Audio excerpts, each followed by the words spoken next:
Damien Ashcroft didn't knock. He never knocked. He pushed through the door of Seraphina Vale's farmhouse like he owned it already. Because in his mind, he did. He dropped a leather satchel onto her kitchen table, flipped it open, and spread out a stack of papers without being invited to sit down. "Sign these," he said. Seraphina looked at the documents without touching them. "What are they?" "Transfer of water rights, the creek that runs along your eastern fence." He straightened his jacket. "I need it for the new grazing expansion. You'll receive fair compensation." "That creek feeds my horses through July and August." Damien smiled, the kind of smile that had nothing warm in it. "You'll manage." If you've ever watched a man talk to a woman like she's already lost and doesn't know it yet, that's exactly what this looked like. Stay with this story. Hit that like button right now, drop your city or country in the comments so I can see how far this has traveled, and subscribe so you don't miss what happens next. Because what Damien Ashcroft started that morning inside Seraphina Vale's kitchen, and what one quietly stubborn man named Rowan Hale did about it, is the kind of story people are still talking about long after the last fence post gets driven into the ground. And the morning Damien Ashcroft rode into the valley, Rowan Hale was on his knees in the dirt fixing a busted water trough. Not a dramatic moment. Not a cinematic one. His knees hurt. His back had been giving him trouble since the cold snap 2 weeks prior, and the bolt he needed had stripped halfway through, so now he was improvising with wire and a piece of scrap iron he'd saved from the collapsed section of the north fence. His hands were dirty, his shirt was damp. He had been awake since 4:30 because one of his mares had been restless all night, and he'd slept in the barn on a pile of old grain sacks just to keep an ear on her. He heard the horses first, a matched pair of grays pulling a lacquered black buggy, moving along the ridge road at a pace that said the driver had somewhere important to be and expected the road to know it. Rowan sat back on his heels and watched through the gap between the barn wall and the fence post, not because he was hiding, but because standing up quickly made his back seize, and he wasn't ready for that particular humiliation at 7 in the morning. The buggy didn't slow. It turned down toward the Vale property and disappeared behind the cottonwoods. Rowan went back to his trough. He told himself it was none of his business who visited Seraphina Vale. He had been telling himself that for the better part of 7 years, and he'd gotten reasonably good at it. Not perfect, but good enough to keep functioning. He got the bolt fixed around 8 o'clock, filled the trough, watched his horses drink, and felt the specific quiet satisfaction of a small thing working the way it was supposed to work. Then he went inside, poured himself the last of the morning coffee, cold by that point, but he drank it standing at the window, and tried not to look toward the tree line that separated his land from hers.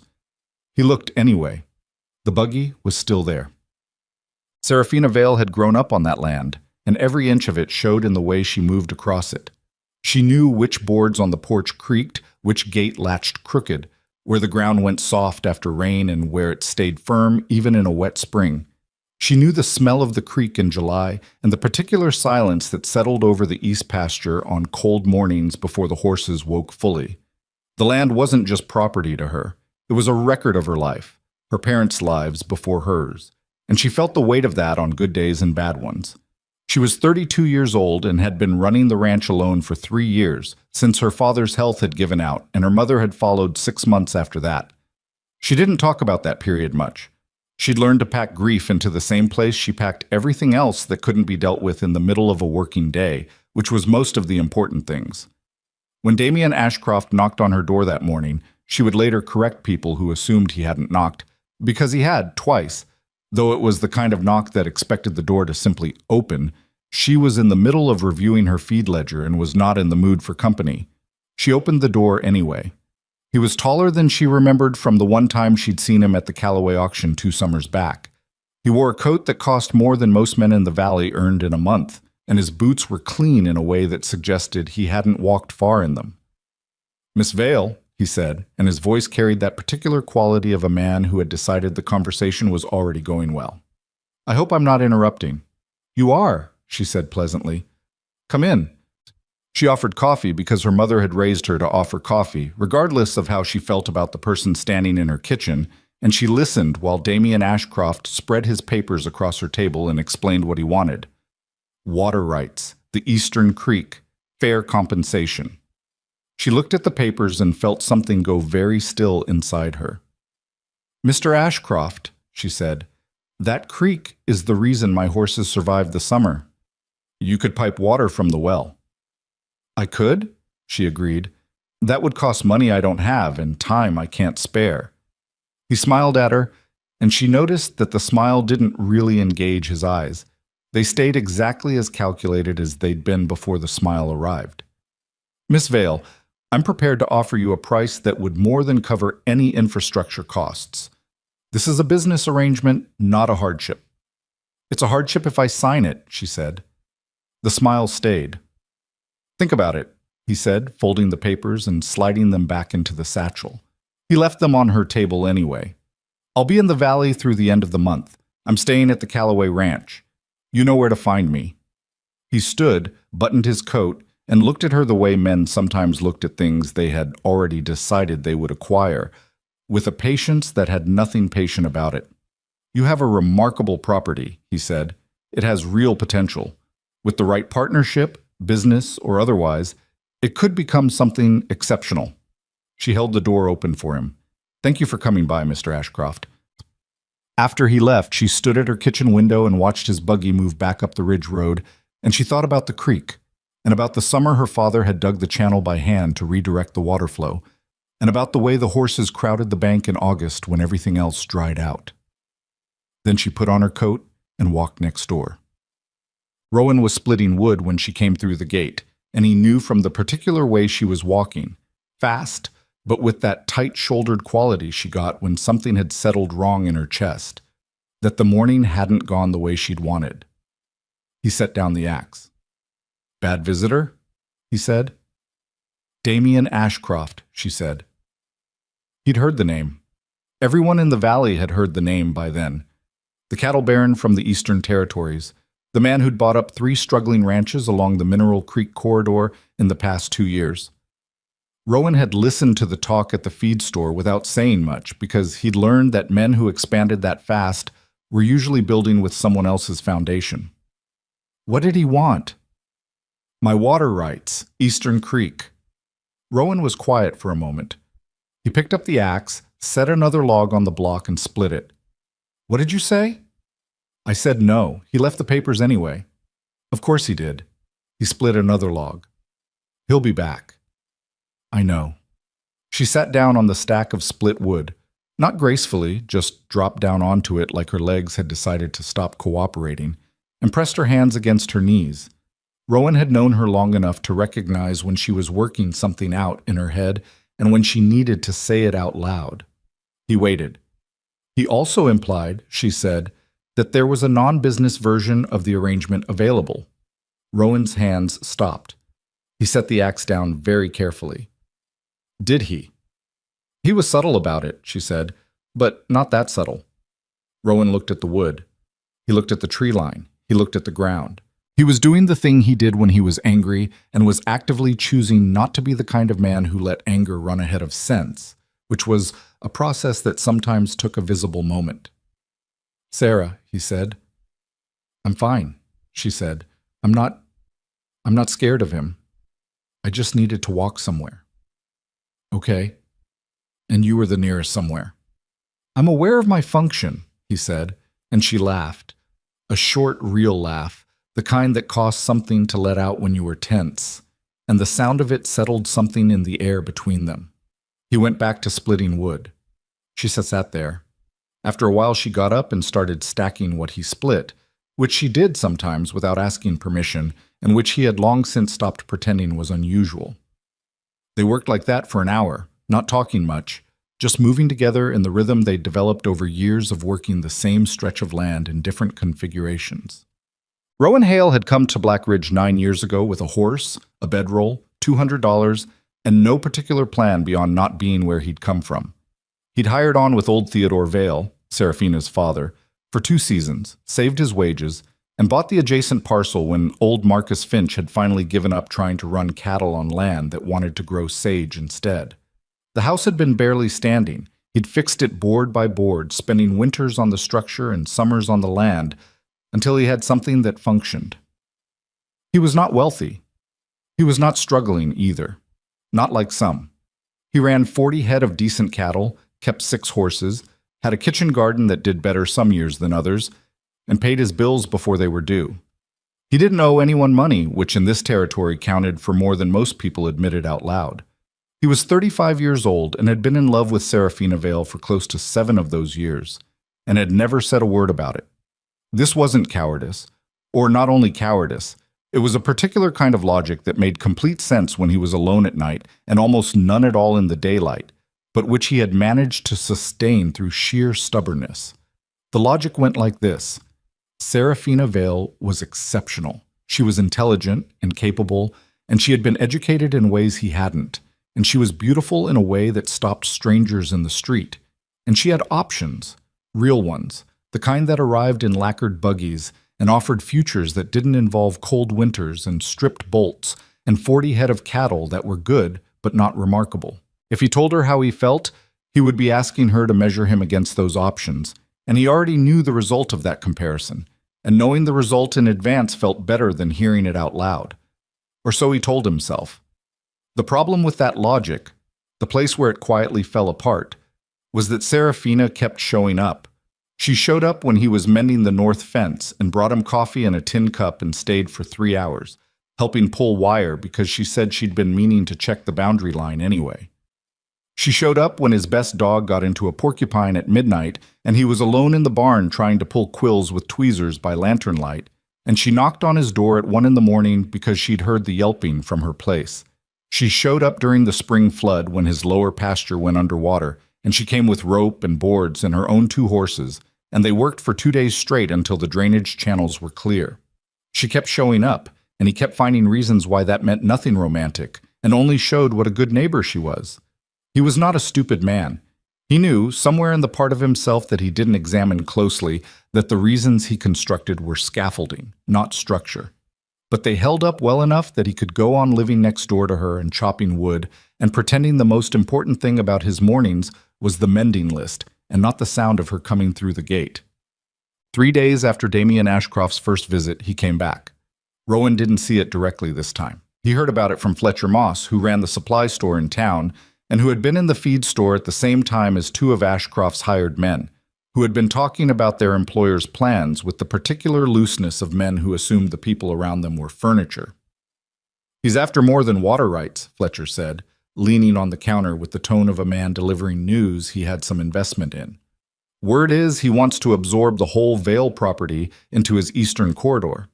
Says if he can get the creek rights first, the rest follows naturally because she can't sustain the horses without summer water." Rowan paid for his supplies. "How do you know this?" he said. "Jake Purcell was in here buying rope. He works Ashcroft's remuda. Said the whole thing was laid out in a meeting 3 weeks ago before they even rode into the valley." Fletcher shrugged. "May not be accurate."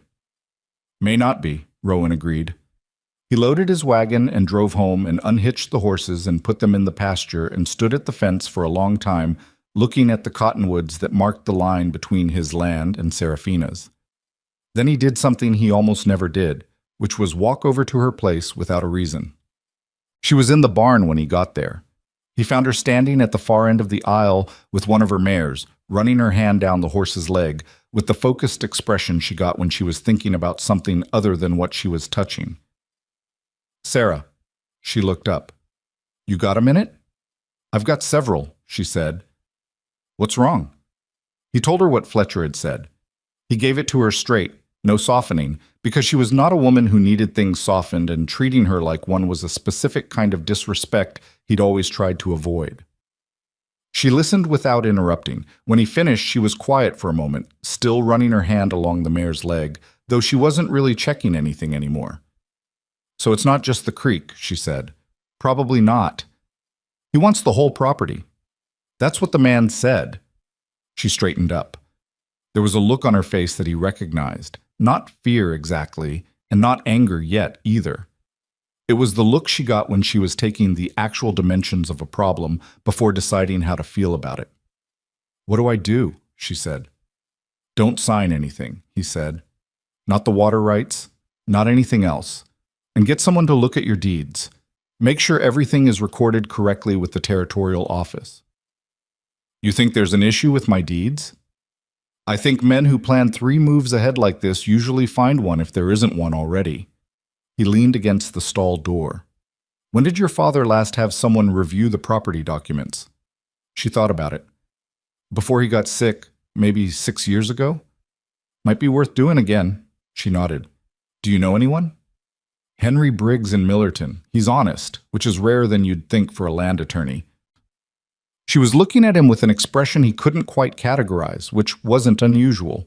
She sometimes looked at him in ways he didn't know how to file. Why do you know a land attorney in Millerton? She said. I had a boundary dispute 2 years ago, south corner. Turned out in my favor, but only because Briggs knew which survey records to pull. You never told me about that. It resolved itself, he said. Didn't seem worth mentioning. You resolve a lot of things without mentioning them, she said. And the way she said it landed somewhere off-center, like she was talking about something adjacent to what the words were. But before he could figure out how to respond to that, she moved on. I'll write to Briggs tomorrow. Can I use your name? Use it, he said. What happened next, what really cracked things open, happened on a Thursday at the quarterly gathering the ranchers in the Black Ridge Valley had been holding since before Rowan had arrived. It was nothing formal. It was coffee in the Callaway barn and 30 or so people standing around talking about range conditions and cattle prices and whether the creek was running lower than usual for the time of year. Damian Ashcroft came as the Callaway's guest. He came in with the particular confidence of a man who was accustomed to entering rooms and having the room reorganize itself around him, and to a certain extent it worked because he was well-dressed and articulate, and he had that quality some men had of seeming like they knew something you didn't. He shook hands and made conversation and made it look effortless, which it probably was because he had been doing it his whole life. Serafina arrived 20 minutes after he did, with Margaret Callaway at her side, and Rowan watched from across the barn as Ashcroft noticed her entrance in a way that was not accidental. He crossed to her within 2 minutes.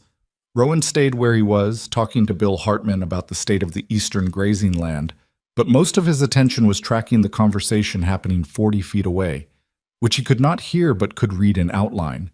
The way Ashcroft stood close, the way he angled himself to cut her away from the group, the way Serafina listened with her face politely composed, and her shoulders doing that thing where they looked relaxed but were actually very slightly braced. Hale. He turned. It was Ed Purcell, Fletcher's cousin, the kind of man who delivered information with the cheerful energy of someone who understood its value. Here Ashcroft's been calling on Serafina Vale, Ed said. I heard something about it, Rowan said. Man's got serious intentions, from what I'm told, more than just business. Ed tilted his head. Surprised, given... He stopped. Given what? Rowan said. Ed shifted. Well, given that everyone figured, it's no secret that you and Serafina are... He gestured vaguely. Neighbors, Rowan said. Sure, Ed said. Neighbors. Rowan finished his coffee and set the cup down on the nearest available surface. Across the barn, Ashcroft had said something that made Serafina look directly at him with those green eyes going very still and her chin lifting just slightly, which was a sign Rowan knew meant she was holding back a response she'd decided it wasn't worth making. He'd seen that look directed at cantankerous suppliers and difficult weather and one very badly timed coyote. He'd never seen it directed at a suitor before. He didn't go over.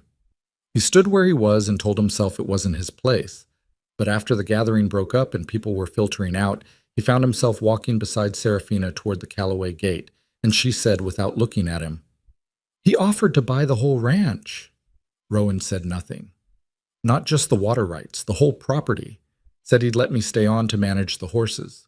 His words, let me stay on. For a reasonable period while I arranged other accommodations.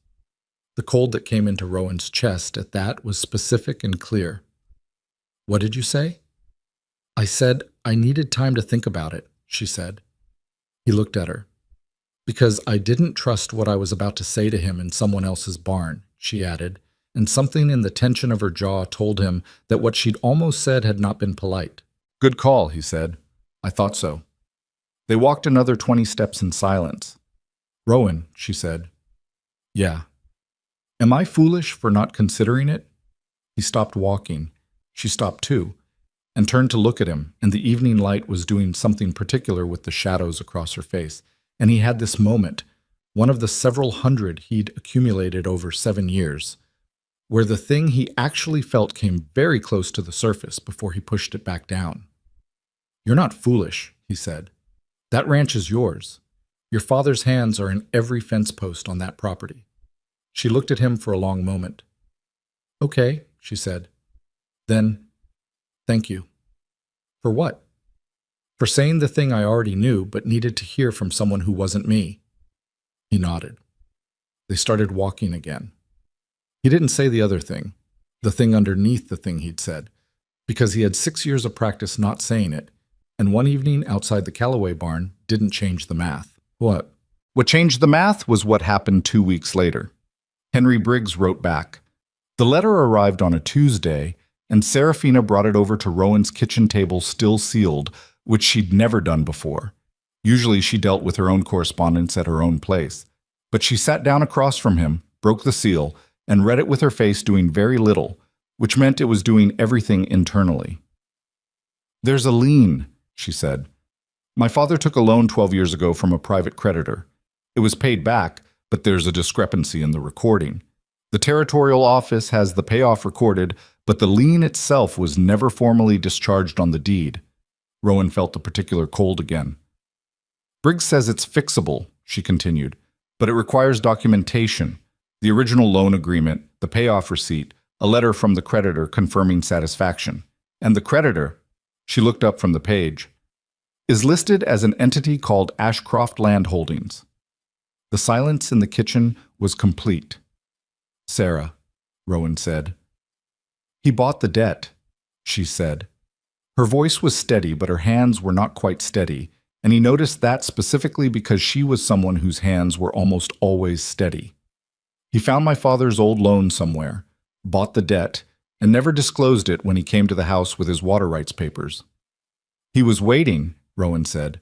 "He was waiting for you to say no to the sale so he could drop this. Or he was building toward using it. Either way." She folded the letter precisely and set it on the table. She put both hands flat on the surface. She breathed in and out once. "What are my options?" she said. He pulled his chair closer and they went through it together, because that was what they did. They took problems apart on flat surfaces and looked at the pieces and figured out which ones were manageable.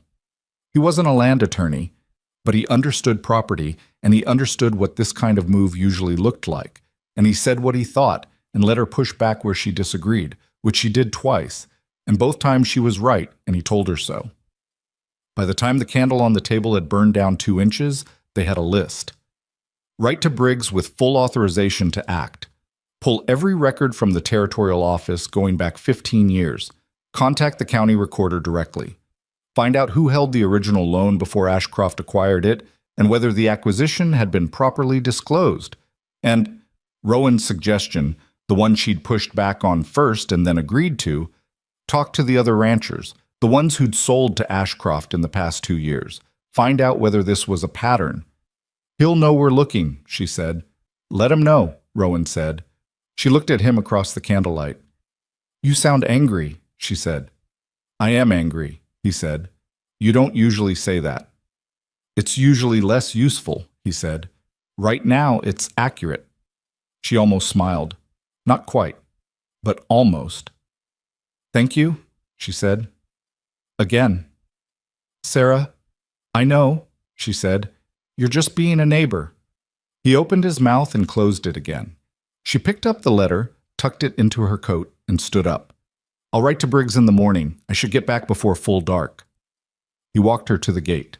They stood there for a moment the way they sometimes did at the end of evenings, neither of them moving quite yet, something hanging in the air that both of them were carefully not acknowledging. "Rowan," she said. "Yeah. When this is over," she stopped, started again. "When this is resolved, I want to have a real conversation with you." "About what?" She looked at him.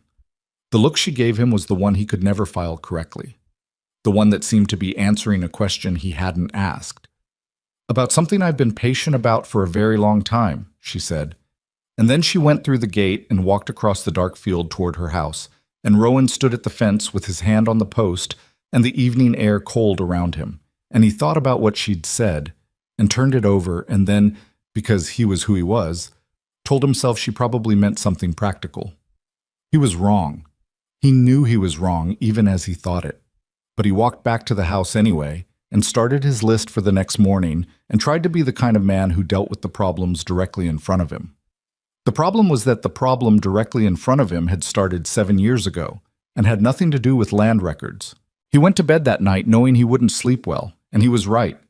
He lay on his back in the dark and stared at the ceiling and thought about Serafina's hands flat on his kitchen table, the slight tremor in them that she'd controlled inside of 30 seconds, because that was who she was. And about the name Ashcroft Landholdings sitting in a court record somewhere like a trap with the spring already set. He thought about the letter. He thought about her saying when this is over, "I want to have a real conversation with you," and the way she'd looked at him when she said it, and all the ways he could interpret that look that weren't what he wanted them to mean. Around 2 in the morning, he got up, put on his coat, and went out to check on the mare that had been restless the week before. She was fine. She looked at him with the patient expression horses reserved for humans who showed up at inconvenient hours for their own reasons. He stood in the barn for a while. It smelled like hay and leather, and the particular dry warmth of animals at rest, and it was one of the few places in his life where the noise in his head tended to settle. He thought about what he actually knew. He knew that Damien Ashcroft had come into this valley with a plan that had been assembled before he arrived, that the water rights conversation had been an opening move, not an actual offer, and that the undischarged lien was the real weapon, the one he'd been holding in reserve. He knew that Serafina's property was at genuine risk, not just theoretical risk, and that Briggs needed to move fast. He knew that contacting the ranchers who'd sold to Ashcroft before would be important, but getting those men to talk freely was going to take time and the right kind of asking. And he knew in the way you know things you've been refusing to look at directly, that what Serafina had said at the gate was not about something practical. He put that piece of knowledge in the same place he'd been storing it for 7 years and went back inside. He rode to the Harmon Ranch the next morning before 8. Cole Harmon had sold his property to Ashcroft 14 months ago, the second purchase in the Valley acquisition, if the timeline Fletcher had described was accurate. Cole was living now in a smaller place on the edge of town, running a few head of cattle on leased land, a situation that didn't seem to suit him particularly well. He was a man who'd spent 30 years building something and was now living in its reduced echo. He found Cole mending a saddle on his porch, and Cole looked up with the expression of a man who had gotten used to not being surprised by much. "Rowan Hale," Cole said. "Been a while." "It has," Rowan agreed. "Mind if I sit?" Cole gestured at the other chair. Rowan sat down, and they went through the ritual of 2 men getting to the point by first not getting to the point. The weather, the range conditions, whether the creek level was lower than usual. Then Rowan said, "Cole, how did Ashcroft come to you originally?" Cole's hand stopped on the saddle. He set it across his knee and looked at Rowan with an expression that had calculation in it, and something older than calculation underneath. "Why are you asking?" "He's approached Serafina Vale." Cole was quiet for a moment. "Water rights?" "Started with water rights. Briggs found a lien on her deed that traces back to an Ashcroft entity." Cole made a sound that wasn't quite a word, more the sound a man made when something he'd suspected got confirmed. "Tell me," Rowan said. Cole told him. The pattern was straightforward once you heard it laid out. Ashcroft's people identified properties with some kind of title vulnerability, an old debt, a boundary irregularity, a recording discrepancy going back a generation. Then, that they acquired whatever interest they could in that vulnerability quietly before making contact. The first approach was always something that sounded like an ordinary business proposal. The vulnerability only emerged later, once the landowner had declined and Ashcroft needed more leverage. With Cole, it had been a disputed right-of-way from a 20-year-old agreement his father had made with a neighboring property that no longer existed. By the time Cole's attorney had untangled it, the legal fees had cost him as much as fighting made sense, and he was already behind on a difficult year's operating costs. "I didn't have to sell," Cole said, "but the math stopped working." "Were there others who sold the same way?" Del Purcell over on the East Ridge, and I think the widow Marcos, but I'm not certain about her situation. Cole looked at him steadily. Hale, if Serafina's got a lien and Ashcroft holds it, she needs to move fast. Once he formally asserts it, her options narrow considerably. Briggs is on it. Briggs is good, Cole said. But Ashcroft's attorneys are better funded. That's the part that's hard to fight. Rowan drove home thinking about funding, which was a practical problem and therefore easier to sit with than some of the others. Serafina was already working when he got back. He could see her in the east pasture from the ridge road, moving along the fence line with the deliberate pace of someone checking every post. He pulled the wagon into his yard, unhitched the horses, and went through the gate to meet her. She heard him coming and turned. "How was Cole Harmon?" she said. He stopped. "How did you know I went to see Cole?" "Because you said last night we needed to talk to the other ranchers, and Cole's the most direct person in the valley, so he'd be your first stop." She turned back to the fence post she'd been examining. "Also, Margaret Calloway saw your wagon on the ridge road at 7:30 and sent word because she was worried you were driving that fast." "I wasn't driving that fast." "That's what I told her." She tested the tension on a wire. "What did he say?" He told her. She listened without interrupting, which she was good at when the information was important. When he finished, she stood with one hand on the fence post and didn't say anything for a moment. "So it's a pattern," she said. "Looks like it. He came in here knowing about the lien before he knocked on my door." "Probably well before." She hit the fence post once lightly with the flat of her palm, not hard enough to hurt, just enough to have something to push against. "He sat in my kitchen," she said, "drank my coffee, acted like he was doing me a favor." "Yes." "And the whole time he was holding that?" "Yes." She turned and looked at him, and her eyes were very green and very direct, and the anger in them was the clean, focused kind. Not the kind that scattered, but the kind that picked a direction. "Okay," she said. "What do we do?" But what they did, that week and the one after, was work. Rowan had known for years that Serafina was capable. He'd watched her handle situations that would have buckled men twice her size, but there was something different about watching her work when it was this specific and this urgent. She wrote letters in the evenings with a precision that was almost legal in its structure. She rode into Millerton twice, once to meet with Briggs in person, and once to pull the territorial records herself because she wanted to see the original documents with her own eyes, not a summary of them. She talked to Del Purcell, who'd been reluctant, and then talked to him again, and on the third conversation he gave her what she needed, a description of the pattern that matched Cole Harmon's account closely enough to be useful. What she was building, Rowan understood, was a record, not just of her own situation, but of the method, the pattern, the approach that Ashcroft's operation used to move into properties from a position of hidden leverage. "If it's just me," she said one evening, sitting across from him at his kitchen table with papers spread between them, "it's a property dispute. A lien that may or may not be enforceable. Briggs says the payoff records are strong, but not airtight. If it's three people with the same pattern, it looks like something else," Rowan said. "It looks like something a territorial judge might want to know about." She'd thought of that herself. She often thought of things herself. What she needed from him was the work that came after.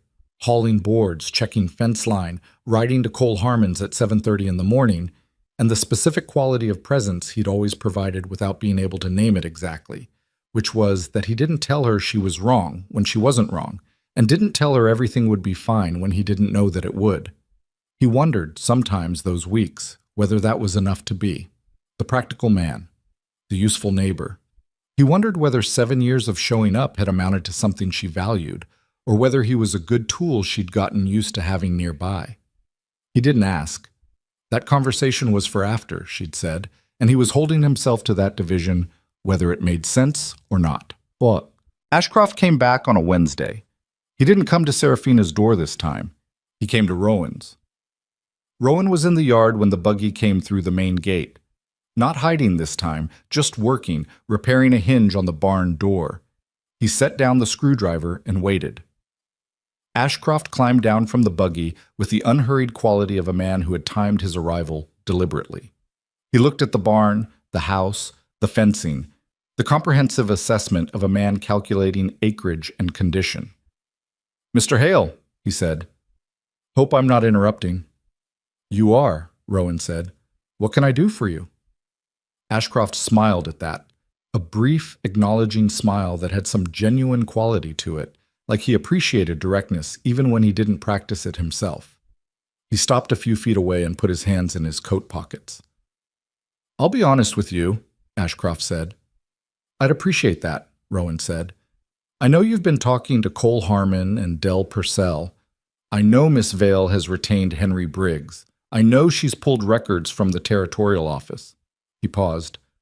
"I'm not here to threaten. I'm here because I think there may be a more productive path than whatever this is building toward." "What's the productive path?" Rowan said. "Negotiation," Ashcroft said. "A fair offer for the Vale property, structured to give her time and resources to establish elsewhere. The Leanne issue resolved without litigation. A clean transaction that serves everyone." Rowan looked at him. He took his time with it. "You drove out here to tell me that," he said. "Not her." "I drove out here because I think you're a reasonable man," Ashcroft said, "and because I think you have some influence with Miss Vale." "Why would you think that?" Ashcroft looked at him steadily. "Mr. Hale, I've been in this business for 15 years. I know what it looks like when two people have been circling each other for a long time." He tilted his head slightly. "She trusts you, possibly more than she should trust anyone in a legal dispute." Rowan felt something move in his chest. Not quite anger, something more complicated than anger. "She trusts me because I haven't given her a reason not to," he said, "which is not a lever. I'm not suggesting it." "You rode out here to suggest exactly that," Rowan said. His voice stayed level. He was good at keeping his voice level. "You want me to talk her toward the sale because you think if I do it, it'll seem like her idea." Ashcroft said nothing for a moment. Then he said, "I think the alternative is messy and expensive and uncertain, and I think you know that." "The alternative is her keeping her land," Rowan said, "which is what she wants. So I'm going to keep helping her do that, and you're going to need to find another productive path." Ashcroft studied him for a moment. The expression on his face shifted slightly, not to anger exactly, but to a kind of recalibration, the look of a man updating his assessment. "The lien is legitimate," Ashcroft said. "Whatever the records show, the original debt was real." "Then let it go before a judge," Rowan said. "Briggs will have her response ready." Ashcroft buttoned his coat. He looked at the barn again, at the yard, at the ridgeline. "You've built something decent here," he said. "I'm not your enemy, Hale." "I don't think you are," Rowan said, "but I'm not going to help you take her property because you're not my enemy. Come back if you want to discuss anything that's actually between you and me." Ashcroft walked back to the buggy. He climbed up, picked up the reins, and looked back once. "Miss Vale is fortunate in her neighbor," he said. "Yes," Rowan said. "She is." The buggy went back through the gate and up the ridge road. Rowan stood in the yard until it was gone, and then he went back to the hinge because the hinge still needed fixing, and his hands were useful when his head was busy. He told Serafina that evening. He almost didn't. He held it for the first hour of the time they spent together, while they went through the papers from Briggs and organized the accounts of Cole and Del Purcell into something that could be presented coherently. But eventually, she looked up from the page she was reading and said, "You're quiet, more than usual, I mean." "Ashcroft came to see me today," he said. She put the paper down. "Why?" He told her. He gave it to her the same way he always did. Straight, no softening. When he got to the part about having influence with her, and the suggestion that he might use it, something went through her face that he didn't have a precise name for. Not anger. Something colder than anger. "He thought you would do that," she said. Not a question. He thought it was worth asking. "What did you say?" I told him no. She looked at him across the table. The candle between them was the only light. Outside, the wind had picked up and the windows were rattling slightly in the way they did when the temperature was dropping. "Rowan," she said. "Yeah." "I need to say something." "Okay." She folded her hands on the table. She was looking at him with a directness that made the back of his neck prickle, and he had the sudden specific sense that they had arrived somewhere, that some patient accumulation of days and conversations had reached its natural limit and the ground was shifting under it. "I have spent 8 years," she said, "watching you help me, fix things for me, ride out for me, lose sleep over problems that are mine to lose sleep over. And I have watched you do it and then step back every single time, like you're handing something over a counter and walking away before you can be thanked properly." He opened his mouth. "I'm not finished," she said. He closed it. "I don't know if you think you're being considerate, or if you think I can't see it, or if you just genuinely don't know." She stopped, pressed her hands flat on the table, started again with a different quality in her voice, quieter and more careful. "Do you think I don't notice? Any of it? Sarah?" "Because I notice," she said. "I have noticed for a long time." The wind hit the window. The candle flame moved slightly and settled. Rowan looked at his hands on the table. He had the particular experience he sometimes had of his own body being very still while something very loud happened inside it. "I don't know what I thought," he said finally, and that was the most honest he'd been about it, to himself or anyone. "That's what I thought," she said. Not unkindly, almost gently. "You deserve," he started. "Don't," she said. "Don't tell me what I deserve. I know what I deserve. I've been deciding that for 32 years without much help." There was something almost exasperated in her voice, the way people got when they'd been patient long enough that patience itself had become the problem. "I'm asking what you want, Rowan. Not what you think I should have. What you actually want." The quiet in the kitchen was total. He could hear the mare moving in the barn, 40 feet away. He could hear the wind in the cottonwoods along the fence line. He could hear his own breathing, which was slower than usual because he was consciously regulating it the way he did when something mattered enough to require regulation. "I want you to keep your land," he said. "That's not what I asked." He looked up at her. "I know," he said. She waited. He had, in 7 years, developed a comprehensive architecture of reasons why he shouldn't say the thing he was not saying. The architecture was detailed and internally consistent, and he had tested it against many evenings exactly like this one, and it had held. He could feel it holding now, or trying to. And he could also feel, for the first time with real clarity, that it wasn't protecting her. It had never been protecting her. It had been protecting him from the specific terror of being measured and found insufficient by someone whose opinion was the one that mattered. He was 35 years old, he had a decent ranch, 40 cattle, and a kitchen table at which the most important woman in his life had just asked him a direct question. "I want," he started and stopped. "Rowan." "I'm trying," he said, and he heard how that sounded. Not an excuse, just a fact, the kind of fact that was almost embarrassing to say out loud. And he saw her face change slightly, soften slightly, into something that looked, if he was reading it right, like recognition. "I know," she said, quietly. "I know you are." She didn't push further that night. She gathered the papers, straightened them, and put them into her bag.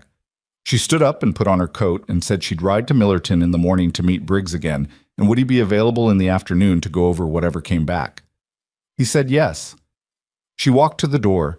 She had her hand on the latch when she turned around and looked at him one more time. And what was in her face then was not frustration or patience or the careful composure she used for difficult conversations. It was something simpler than any of that, something that had the quality of things that had been true for a long time. "I'll see you tomorrow," she said. "Tomorrow," he said. She went out into the cold night, and Rowan sat at the table for a long time after the door closed. And he thought about architecture, and about the difference between a structure that held and a structure that merely stood. The difference between something built to last and something built to keep the weather out until you were ready to stop hiding from it. He was not ready. He had not been ready for 7 years, but for the first time he was not entirely certain that unreadiness was a permanent condition. Outside, across the dark field, a light came on in Serafina Vale's kitchen window, and it stayed on for a long time. Serafina came back from Millerton with 2 things: a leather satchel full of certified copies and a look on her face that Rowan had learned to read over 8 years as the particular expression she wore when she had found the shape of a problem, and it was worse than she'd hoped, but not worse than she could handle. She came through his gate at 4 in the afternoon, didn't knock, and walked into his kitchen the way she'd been walking into his kitchen for years. Not like a guest, not like she owned it, but like someone who had a legitimate reason to be there and wasn't wasting time establishing it. He was at the stove. He poured her coffee without asking. She sat down, opened the satchel, and laid the documents across the table in the order Briggs had organized them. "The lien is real," she said.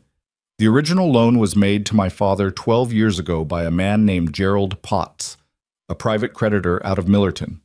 Potts sold the debt 4 years ago to an entity called Southwestern Land and Mineral Associates. That entity transferred it 14 months ago to Ashcroft Land Holdings." Rowan sat down across from her.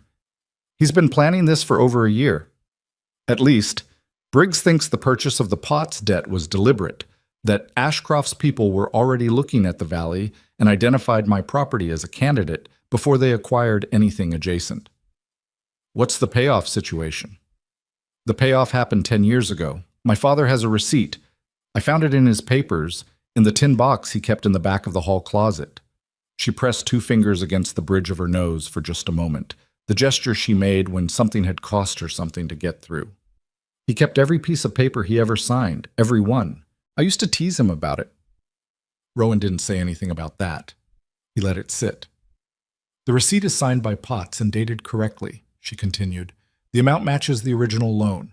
Briggs says it's good documentation, but the lien discharge, the formal recording that should have happened when the debt was satisfied, that never occurred. Potts apparently just kept the payment and never filed the release.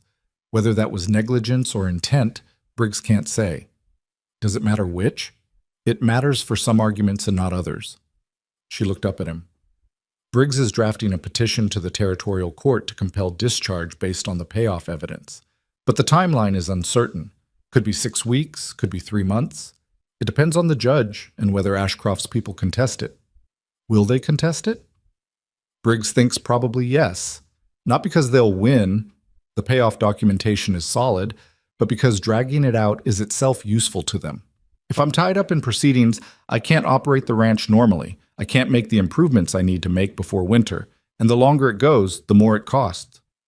Rowan picked up his coffee and set it down without drinking it. "What do you need right now?" "I need the other ranchers to give sworn statements about the pattern. Cole and Dell have agreed verbally, but verbal isn't useful to Briggs." She straightened the papers. "And I need it to not take 3 months, Rowan. I can manage the operating costs through the fall, but if this bleeds into a difficult winter, the margin gets very thin." He nodded. He was already thinking about the sworn statements, who would need to deliver them, and how fast, and whether Briggs could come to the valley, or whether Cole and Dell would need to go to Millerton. "I'll talk to Cole tomorrow," he said. "Dell I can reach this evening if I ride out before dark." "You don't have to." "I know I don't have to," he said. She stopped, looked at him. "Okay," she said. He rode to Dell Purcell's place that evening and arrived as the sun was dropping behind the western ridge, painting everything the specific amber color that meant cold was coming fast once it went down. Dell was a careful man, cautious in the particular way of someone who had been hurt by trusting too quickly, and Rowan had known coming in that this would require patience. It took 40 minutes. Dell sat on a hay bale in his barn and talked in circles for the first 20. The problems with lawyers, the cost of being involved in something that wasn't really his fight anymore, the way these things had a tendency to come back on a man. Rowan listened to all of it without rushing him, because rushing Dell Purcell produced the opposite of cooperation. Then Dell said, "She's a good woman, Serafina." "She is," Rowan said. "Her father was a straight dealer. 30 years I knew Theodore Vale. Never once a crossed word." "I know." Dell was quiet for a moment. "Ashcroft's people told me, when I sold, that the situation with my right-of-way was airtight, and I'd lose everything if I fought it. I believed them because I was already tired." He picked at a piece of straw. "I've wondered since then whether it was airtight, or whether they just said that." "Based on what happened to Serafina," Rowan said, "I'd guess they said it." Dell was quiet for a longer moment. Then he said, What does she need from me? Rowan told him. Dell nodded slowly. He said he'd come to Millerton by Thursday if Briggs could see him. He said he'd bring whatever documentation he still had from his own transaction, which turned out to be more than Rowan had expected. Dell was a careful man in all directions, including paperwork. Rowan rode home in the dark and wrote out a summary for Serafina, which he left folded under a stone on her porch, because her light was already out, and he wasn't going to wake her for something that could wait until morning. The morning it changed, the real turning, started ordinarily. It was a Tuesday, which had been the day they usually worked together since a scheduling coincidence 2 years back had become a habit. Rowan came through the gate at 7 and found Serafina already in the barn, working her way through the daily check on the horses, with the same systematic attention she brought to everything that mattered. He picked up where she left off on the far end of the aisle, checking water levels and condition in the way that didn't need to be discussed because they'd done it together enough times that the division was automatic. They worked through the barn in the companionable silence that was one of the things Rowan valued most about being around her. The fact that she didn't fill quiet with noise, that she understood some kinds of presence didn't require constant talking. Other people in his life had been made uncomfortable by quiet. Serafina treated it like useful territory. Around 8:30, when most of the horses had been tended and the morning feeding was done, Serafina said, "Briggs wrote back." "And?" "Ashcroft's attorneys filed a formal notice of lien assertion yesterday morning. Briggs received the copy at the same time I did. She didn't look up from the saddle she was adjusting. It's faster than we expected." "He knew we were building the case," Rowan said. "He moved before we could get to the judge first." "That's what Briggs thinks too." Rowan stood with his hand on the stall door for a moment. "What does the assertion mean practically?" "It means he's now formally claiming the debt is outstanding and that the lien is enforceable. It creates a cloud on my title. I can't sell the property, can't use it as collateral, and theoretically, he can begin proceedings to foreclose if I don't satisfy the claim debt, which is the original loan amount plus 12 years of accrued interest." "Which would be?" Briggs calculated approximately $1,400. The number sat between them. It was not an impossible number, but it was not a simple one either. Not the kind of money that came from a season's operating income, not for a property the size of Serafina's. "Briggs's petition to compel discharge is already drafted," she said. "He'll file it today to counter the assertion. But now we're in a race. Which argument reaches the judge first, and which one he finds more compelling?" Rowan moved to the next stall. The horse inside turned to look at him with the broad, considering gaze of a bay gelding that had opinions about mornings. "How strong is our case?" he said. "Briggs says strong. The payoff receipt is dated, signed, and the amount is precise. What we don't have is a clear explanation for why Potts didn't file the discharge, which Ashcroft's people will use to suggest the payment was disputed or incomplete." "Can Potts testify?" "Potts died 3 years ago." Of course he did. Rowan moved a hay fork from one side of the aisle to the other for no reason beyond needing something to do with his hands. "Then we need the statements from Cole and Dell in front of the judge before Ashcroft's side can establish the narrative," he said. "Yes." Dell said Thursday. "Cole can do Thursday as well." She finally looked at him. "Rowan, there's one other thing Briggs mentioned." "What?" "The judge assigned to this matter is a man named Hardcastle. Briggs knows him, says he's fair but conservative, and he has a strong preference for settled patterns of ownership over disputed claims, which means he'll be more sympathetic to a documented history of possession than a technical legal argument about the discharge." "Exactly." She pushed her hair back from her face with one hand, a gesture he'd seen 1,000 times. The gesture she made when she was pulling herself back to the practical from something that was pulling at her. "Briggs wants to bring the full chain. My history with the property, my parents' history, evidence of continuous operation and improvement. He says the human record matters as much as the legal one with Hardcastle." "Do you have that documentation?" "Some of it. My father's ledgers go back 20 years, but the oldest deeds, the original transfer from my grandfather, those are in the Territorial Archive, and someone needs to request them formally and bring them to Millerton." "I can do that," he said. "Territorial office in Granger?" "Yes, Briggs has drafted the request letter. I just need someone to go. I'll go Thursday.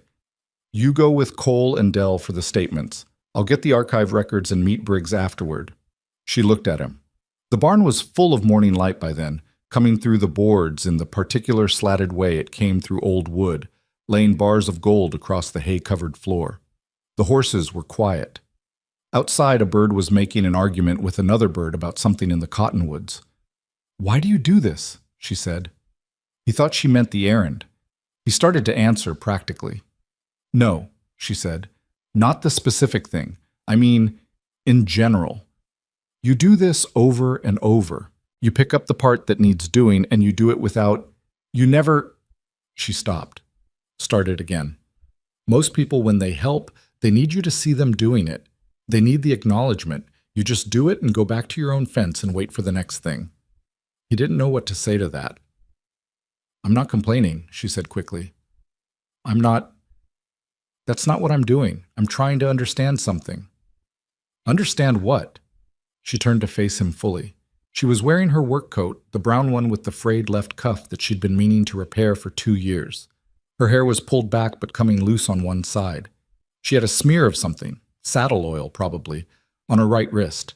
She looked, in that moment, like herself. Entirely herself. Not the woman the town talked about, not the beauty everyone had opinions about, not the capable frontier woman the valley admired from a distance. Just Serafina, the actual one. "I'm trying to understand," she said, "why a man who has done everything you have done for 8 years hasn't once, in all that time, told me any of it meant something to him beyond being a decent neighbor." The silence was immediate and complete. One of the horses shifted in its stall. The bar of light across the floor moved slightly as something outside moved in front of it. Rowan looked at her. He had the specific sensation of standing at the edge of a height, not falling, not stepping back, just standing there with the whole thing visible from that vantage and no clear plan. "Sarah, don't tell me I deserve better," she said. And the way she said it, quiet, almost tired, but with something very steady at the bottom, told him she'd been holding that sentence ready for a while.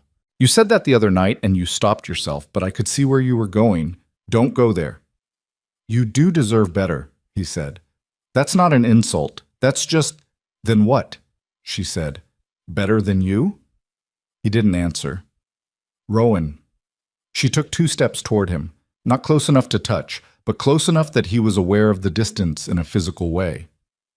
"I have turned down 3 formal proposals in the last 4 years. I turned down Damien Ashcroft twice before his name was ever connected to a lien on my property. Once when he approached me at the Callaway auction 2 years ago, and once in a letter he sent last spring." He hadn't known about the letter. "I turned them down," she said, "not because I'm waiting for something perfect. I'm not a fool about what the frontier is. I know what the options are and what life looks like and how much work it takes just to keep the ground under your feet." She looked at him steadily. "I turned them down because none of them were you." The words landed somewhere specific, not in his chest, lower than that, somewhere in the actual structure of him, the part that had been holding a careful shape for 7 years. "That may be the worst judgment you've ever shown," he said, and his voice came out rougher than he intended. She almost laughed. It was close. "It might be," she said, "but it's mine to make." He looked at his hands. He looked at the floor. He looked at her. "I have 40 cattle," he said. "I have a house that needed the roof repaired last spring and will need it again in 3 years. I have a bad knee in cold weather, and I'm not good at... I don't talk the way some men do. I can't offer..." "Stop counting what you don't have," she said. "You've been doing that for as long as I've known you, and it's the only thing about you that I find genuinely exhausting." He stopped. She had never said that to him before. She had come close, in the way of someone who was choosing their words carefully, but she had never said it flatly, and the flatness of it was what made it land. "I know what you have," she said. "I've watched you have it for 8 years. I know the roof needed repairing. I know about the knee. I've watched you not mention it when it's bad because you don't want to seem like you're making excuses. I know you slept in the barn 3 weeks running when you were worried about that mare, and I know you rode to Del Purcell's place at dusk on a Tuesday night to get a statement from a reluctant man, for my problem, without being asked." She paused. "I also know," she said more quietly, That you've been waiting for me to choose someone else so you could stop being afraid of being chosen. That one went somewhere he couldn't immediately get to. He felt it hit, and then felt the way it reverberated through all 7 years of careful distance, all the reasons that had seemed so coherent in the dark. That's not, he started. Isn't it? He closed his mouth. She waited. She was good at waiting. She had more patience than anyone he'd ever known, and she'd apparently been applying all of it for years to him. Maybe, he said. She nodded. Just once. Like that admission was enough for this morning. Like she understood it was the most honest he could be right now without the whole structure of his self-protection coming down at once. And she wasn't asking for the whole thing. She was asking for the beginning of it. Okay, she said. She turned back to the horse she'd been checking. Go to Granger on Thursday. Get the archive records. I'll handle Cole and Dell and meet Briggs at 2. He stood there for another moment. Sarah. Yeah. What you said about turning them down. Yes. You meant that. She didn't look at him. She ran her hand along the horse's shoulder with the attention of someone whose hands knew what they were doing without being directed. I have not, she said a single thing to you in 8 years that I didn't mean. He thought about that. He thought about all the things she'd said to him over 8 years. The practical things, the serious things, the occasional dry, funny things. And he could not find one that he'd thought she didn't mean.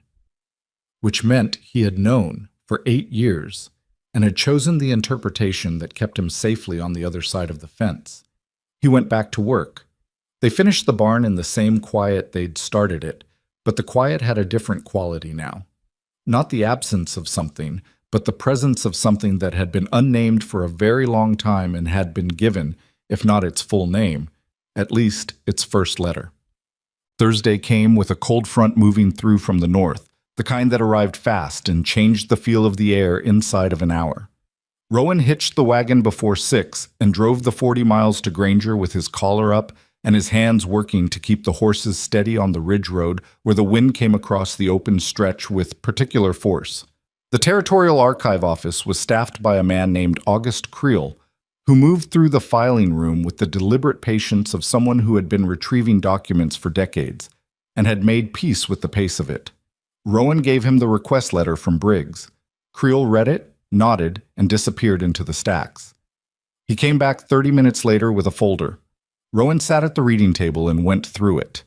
The original deed to the Vale property, signed by Seraphina's grandfather, recorded 51 years ago, every subsequent transfer documented in clear succession. The property had never left the family. 3 generations, continuous occupation, every improvement recorded as it was made because Theodore Vale had apparently shared his daughter's instinct for paperwork. He found himself slowing down not for legal reasons, but for the weight of it. The deed his father-in-law, Seraphina's grandfather, a man named William Vale, whom Rowan had never met, had signed in a hand that slanted left, which was unusual. The notation in Theodore's writing about the new horse barn, built 1869, materials and labor cost carefully documented. The Water Channel Project, 1871. The same channel whose rights Ashcroft had first come to claim. 41 years of a family building something in a place that was difficult to build in. He got the certified copies made. Creel did it with the unhurried precision of a man who understood the permanence of paper, and drove back to Millerton. Briggs's office was on the second floor of a building that smelled like old wood and lamp oil, with a window that looked out over the main street and a desk piled with paper in a way that suggested an organizing intelligence that was not immediately visible. Briggs himself was a compact man in his mid-50s with a habit of going still when he was listening, the kind of stillness that indicated actual attention rather than waiting for a pause. Seraphina was already there when Rowan arrived, sitting across from Briggs with Cole Harmon and Dell Purcell on the chairs along the wall. Cole looked like a man who had committed to something and was following through regardless of whether it still felt like a good idea. Dell looked like a man who had also committed and was trying not to second-guess it.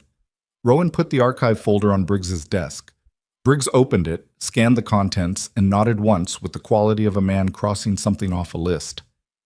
Good, he said. This is what we needed. He looked at the group assembled in the room. Let me tell you where we stand. He laid it out methodically. The lien assertion filed by Ashcroft's attorneys was procedurally correct, which meant it had to be answered on its merits rather than on a technicality. The payoff receipt was strong evidence, but without Potts to testify, its authentication would need to come through other channels. The original loan agreement, which cross-referenced amounts that matched the receipt, and the fact that no collection action had been taken in 12 years, which spoke to Potts having considered the debt settled. The sworn statements from Cole and Dell would be presented as pattern evidence, not directly dispositive of Serafina's situation, but relevant to establishing Ashcroft's method of operation, which would help Briggs argue that the lien acquisition was not a good faith attempt to collect a genuine debt, but rather a tactical maneuver in a property acquisition scheme. The archive documents would anchor the human record: continuous family ownership, decades of investment and improvement, a property that was not simply land but a working operation with deep roots in the community. Judge Hardcastle will hear arguments in 4 weeks, Briggs said. That's faster than I initially expected. The court calendar opened up. It means less time to prepare, but it also means less time for Ashcroft's side to build additional leverage. Is there additional leverage they could build? Serafina asked. Briggs looked at her steadily. There's always something. The question is whether they can find it in 4 weeks. He paused. I want to make sure there's nothing on the property side. No other old obligations, no boundary questions, nothing that hasn't come up yet. I've been through everything twice, Serafina said. The lien is the only irregularity. Good. Briggs gathered the documents. I'll file the petition today with the full supporting record. You should be served with a response from Ashcroft's attorneys within 10 days. When that comes, bring it straight to me. Don't read it and start worrying on your own. Just bring it. She nodded. Miss Vale, Briggs' voice shifted slightly, still professional, but with something more personal underneath. I want to be direct with you. We have a strong case. It is not a certain case because no case is certain. But what you have assembled here, the documentation, the witnesses, the historical record, is what a legitimate claim looks like. Ashcroft's position is what a pressure campaign looks like. I believe Judge Hardcastle will be able to see the difference. Serafina thanked him. Cole and Dell shook hands with Briggs and filed out. Rowan was the last to leave, and as he reached the door, Briggs said, Mr. Hale. He turned. Those archive records, Briggs said, with a gesture toward the folder. Were you able to get certified copies of all of them? Every page, Rowan said. Briggs nodded. Drive carefully on the ridge road. The cold front came through fast. They drove back to Black Ridge together, Serafina in the wagon seat beside him because Dell had brought his own horse, and Cole had ridden with a neighbor. The cold had fully settled in by that afternoon, the sky the pale gray of a winter arriving a few weeks ahead of schedule, the cottonwoods along the road stripped and skeletal. They didn't talk much on the drive. Serafina had her hands tucked in her coat pockets, and she was looking at the road ahead with the expression she wore after difficult days. Not defeated, never defeated, but quieter than usual, like the energy that ran her had been drawn down and was replenishing slowly. About halfway back, she said, I keep thinking about my father's ledgers. What about them? He recorded everything, every purchase, every repair, every bad year, every good one. I used to think it was excessive, like he didn't trust himself to remember, but now I think he knew that someday someone would need the record, and he was making it for them. She paused. He was making it for me, and he didn't know that's what he was doing. Rowan drove. The horses knew the road and didn't need much direction. He sounds like he was a good man, Rowan said. He was a hard man to know, she said. He didn't talk about himself. She stopped. He was a little like you, actually. He glanced at her. That's not an insult, she said. He showed things in what he did, not in what he said. He built the water channel the year my mother was sick, when he should have rested, because he knew she worried about the horses in summer, and he wanted her not to have to worry. She was quiet for a moment. She died the following spring, but she didn't die worrying about the horses. Rowan said nothing. Some things didn't need a response. She put her head back slightly and looked at the gray sky. I'm going to keep the ranch, she said. Not to him specifically, more to the sky, to the road, to whatever was listening. Yes, he said. Whatever Hardcastle decides, even if I have to pay the $1,400, I'll find it somewhere. You won't have to. You don't know that. No, he said. But I know Briggs, and I know what's in that folder, and I know that Ashcroft's case depends on a discharge that a dead man should have filed and didn't. That's not a strong foundation. She turned her head and looked at him. The road went on ahead of them. Rowan, she said. Yeah. The conversation I said I wanted to have when this is over. He kept his eyes on the road. I remember. I want to have it sooner than that, she said. I've been patient, and I understand patience, and I know you need time.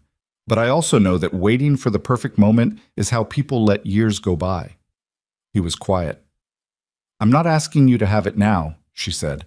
I'm asking you to stop treating it like something to get through rather than something to get to. He thought about that. He drove another 100 yards. Okay, he said. Okay, what? Okay, he said. I hear you.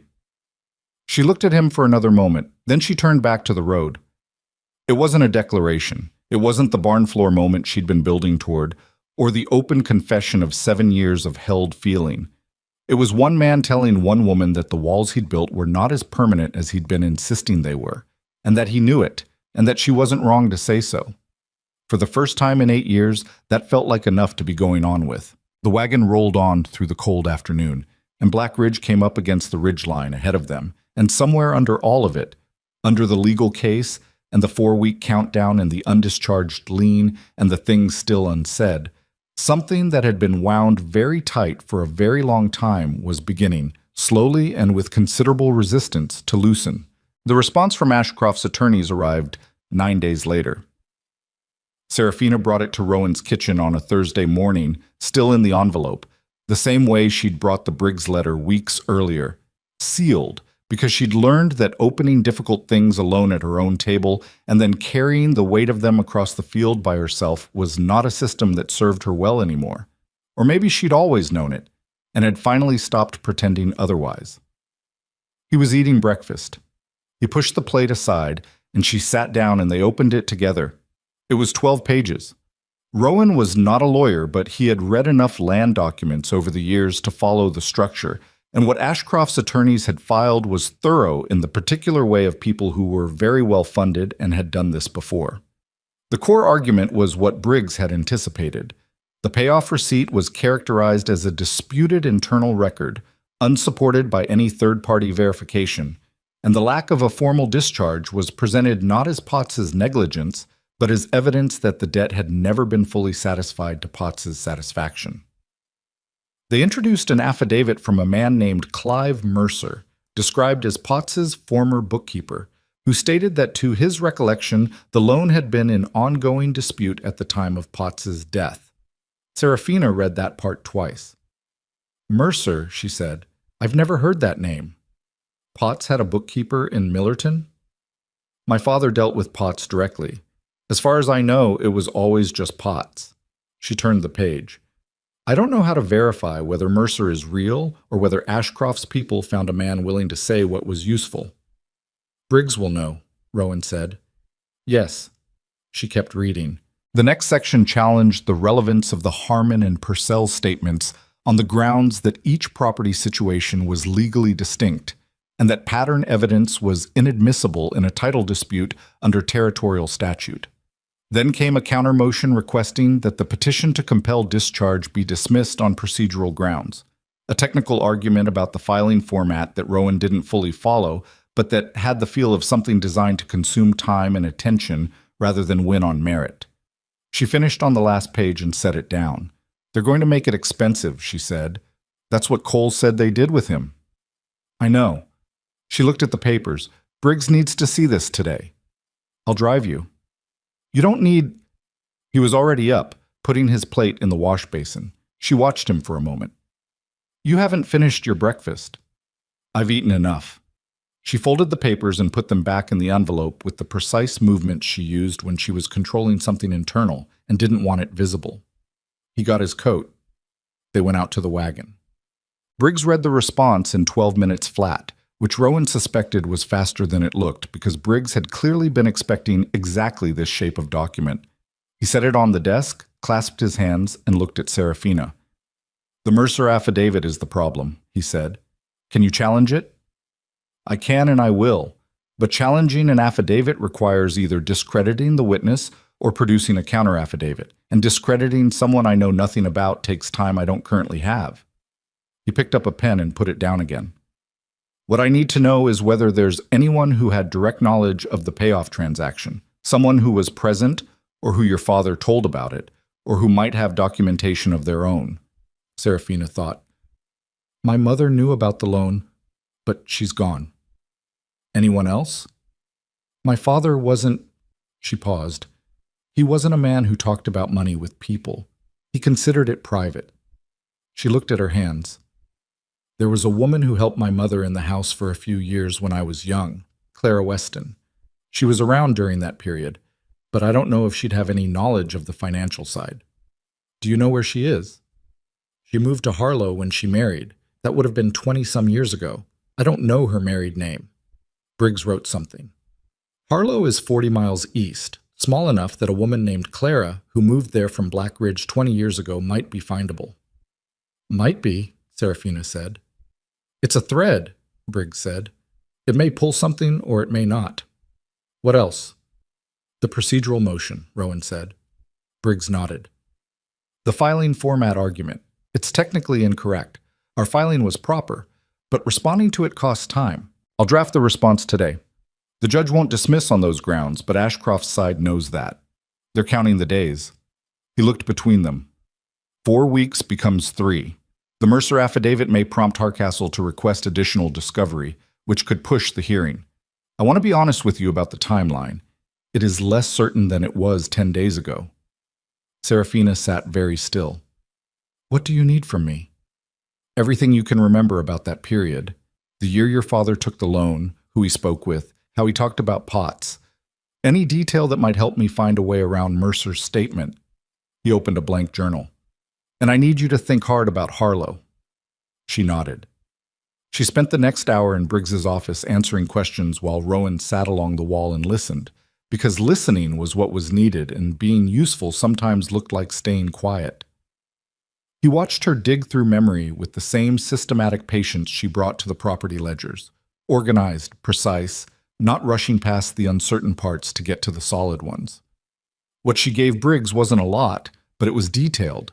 The year of the loan, 1871. Her father had mentioned Potts's name exactly twice that she could remember. Once when he told her mother about the arrangement, and once when he'd come home from Millerton with the receipt and said the matter was settled and he didn't want to discuss it again. She had been 9 years old. She remembered the second conversation because her father's shoulders, which were normally tight when he talked about money, had been relaxed for the first time in months. He said the matter was settled, Briggs repeated, in those words. Something close to them. He said something like, that's done with. It's not sworn testimony, Briggs said, but it tells me something about his state of mind at the time, which is consistent with a man who believed the debt was paid. He wrote that down, too, so. On the drive back, Serafina didn't talk much, and Rowan drove without pushing it. The cold front had settled in properly now, and the sky was the kind of flat white that meant snow was possible within the week. Not certain, but in the air the way things were before they arrived. Harlow, she said at some point around the halfway mark. I know. I don't even know if Clara is alive. It's a thread, he said. What Briggs said. She looked at him sideways. Would you come? He glanced at her. To Harlow? I know it's further. I know you have... When? She paused. Tomorrow? Tomorrow, he said.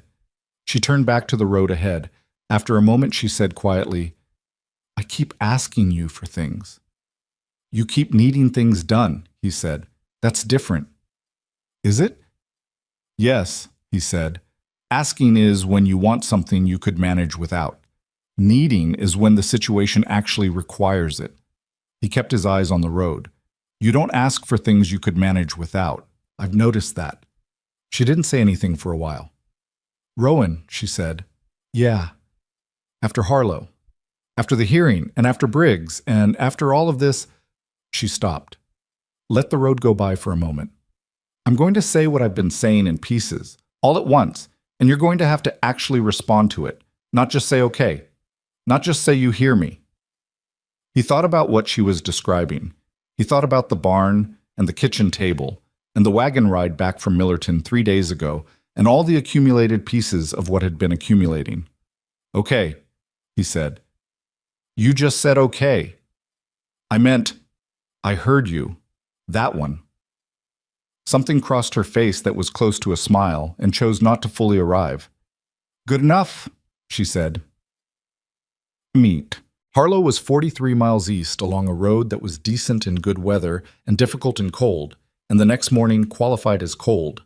A dry, sharp cold that frosted the wagon boards and made the horses work harder than usual on the open stretches. They left before 6 and drove mostly without talking, which had become their natural register for long drives and early mornings. They reached Harlow at 9:30. It was a smaller town than Black Ridge, built along a single main street with the post office and general store across from each other, and a livery at the far end. Rowan tied the horses while Serafina went into the post office. She came out 4 minutes later. "Clara Weston married a man named Aldous Breer," she said. The postmaster knew the name immediately. "She lives on a farm a mile north." Clara Breer was 61 years old, with white hair and the hands of a woman who had done physical work her entire life, and had no complaints about that. She opened the door to her farmhouse, looked at Serafina, and said, "You look just like your mother."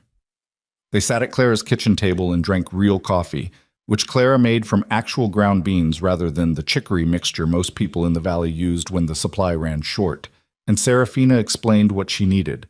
Clara listened with the focused attention of someone who understood that the details mattered. "The payoff," she said when Serafina finished. "Yes, I remember that." Serafina went very still. Under the table, her hands tightened in her lap. Rowan could see the movement even though he was across the room, standing by the window to give them space. "You remember it?" Serafina said carefully. "Theodore came home. I was at the house that week. Your mother had been poorly. And he came through the back door, and he put an envelope on the kitchen table, and he looked at your mother, and he said, 'It's paid. We're clear.'" Clara looked at her steadily. "Your mother asked him to say it again. He said, 'Potts signed the receipt. It's finished.' And then he went out to the barn because that's what Theodore did when he was relieved about something. He went to work." The silence in Clara's kitchen was the kind that happened when something important arrived. "Could you say that to a judge?" Serafina said. "I could say it to anyone who asked me," Clara said simply. "It happened. I was there." Rowan looked out the window at the frost-covered field outside and thought about Theodore Vale, a man he'd never met, going to his barn to work off his relief while his wife sat at the kitchen table with an envelope and a receipt that had never been properly filed. He thought about how long that receipt had sat in a tin box in the back of a closet, waiting. He thought about how Serafina had found it, not because she'd gone looking for it, but because she was the kind of person who went through her father's papers properly, who finished what needed finishing, who didn't leave the work half done. Clara Breer agreed to come to Millerton. Briggs would take her statement and she would give it in front of Hardcastle if needed. She said she'd ridden 40 miles before and could do it again, and said it with the matter-of-fact quality of a woman who had never been very interested in obstacles. They drove back to Black Ridge in the afternoon, and the cold had eased slightly the way it sometimes did around mid-afternoon before coming back harder at night. Serafina sat beside him, and she didn't look like a woman carrying a weight anymore. She looked like a woman who had been carrying it for weeks and had just set a portion of it down and was feeling the difference in her shoulders. "She was there," Serafina said, mostly to herself. "She was there," Rowan agreed. I didn't expect it to be that direct. I thought there might be something, some impression, some peripheral—" She stopped. "She was in the kitchen. She heard him say the words." "Your father didn't know he was giving anyone a gift," Rowan said, "but he was." She looked at him. "What do you mean?" "Coming home and saying it out loud, that he'd paid it. He didn't have to say it in front of Clara. He could have told your mother privately, in the evening, but he came through the back door and put the envelope on the table and said it where someone else could hear." Serafina thought about that. "You think he knew?" "I think he was a careful man. And careful men, they don't always know why they do things a certain way, but sometimes the way they do them turns out to matter." She was quiet. She looked at the road. "Like keeping every piece of paper," she said. Like keeping every piece of paper, he said. Dent. Briggs took Clara Breer's statement the following week by written deposition conducted in Harlow. Briggs made the drive himself because Clara had said she could travel, but Briggs had decided not to test that if he didn't have to.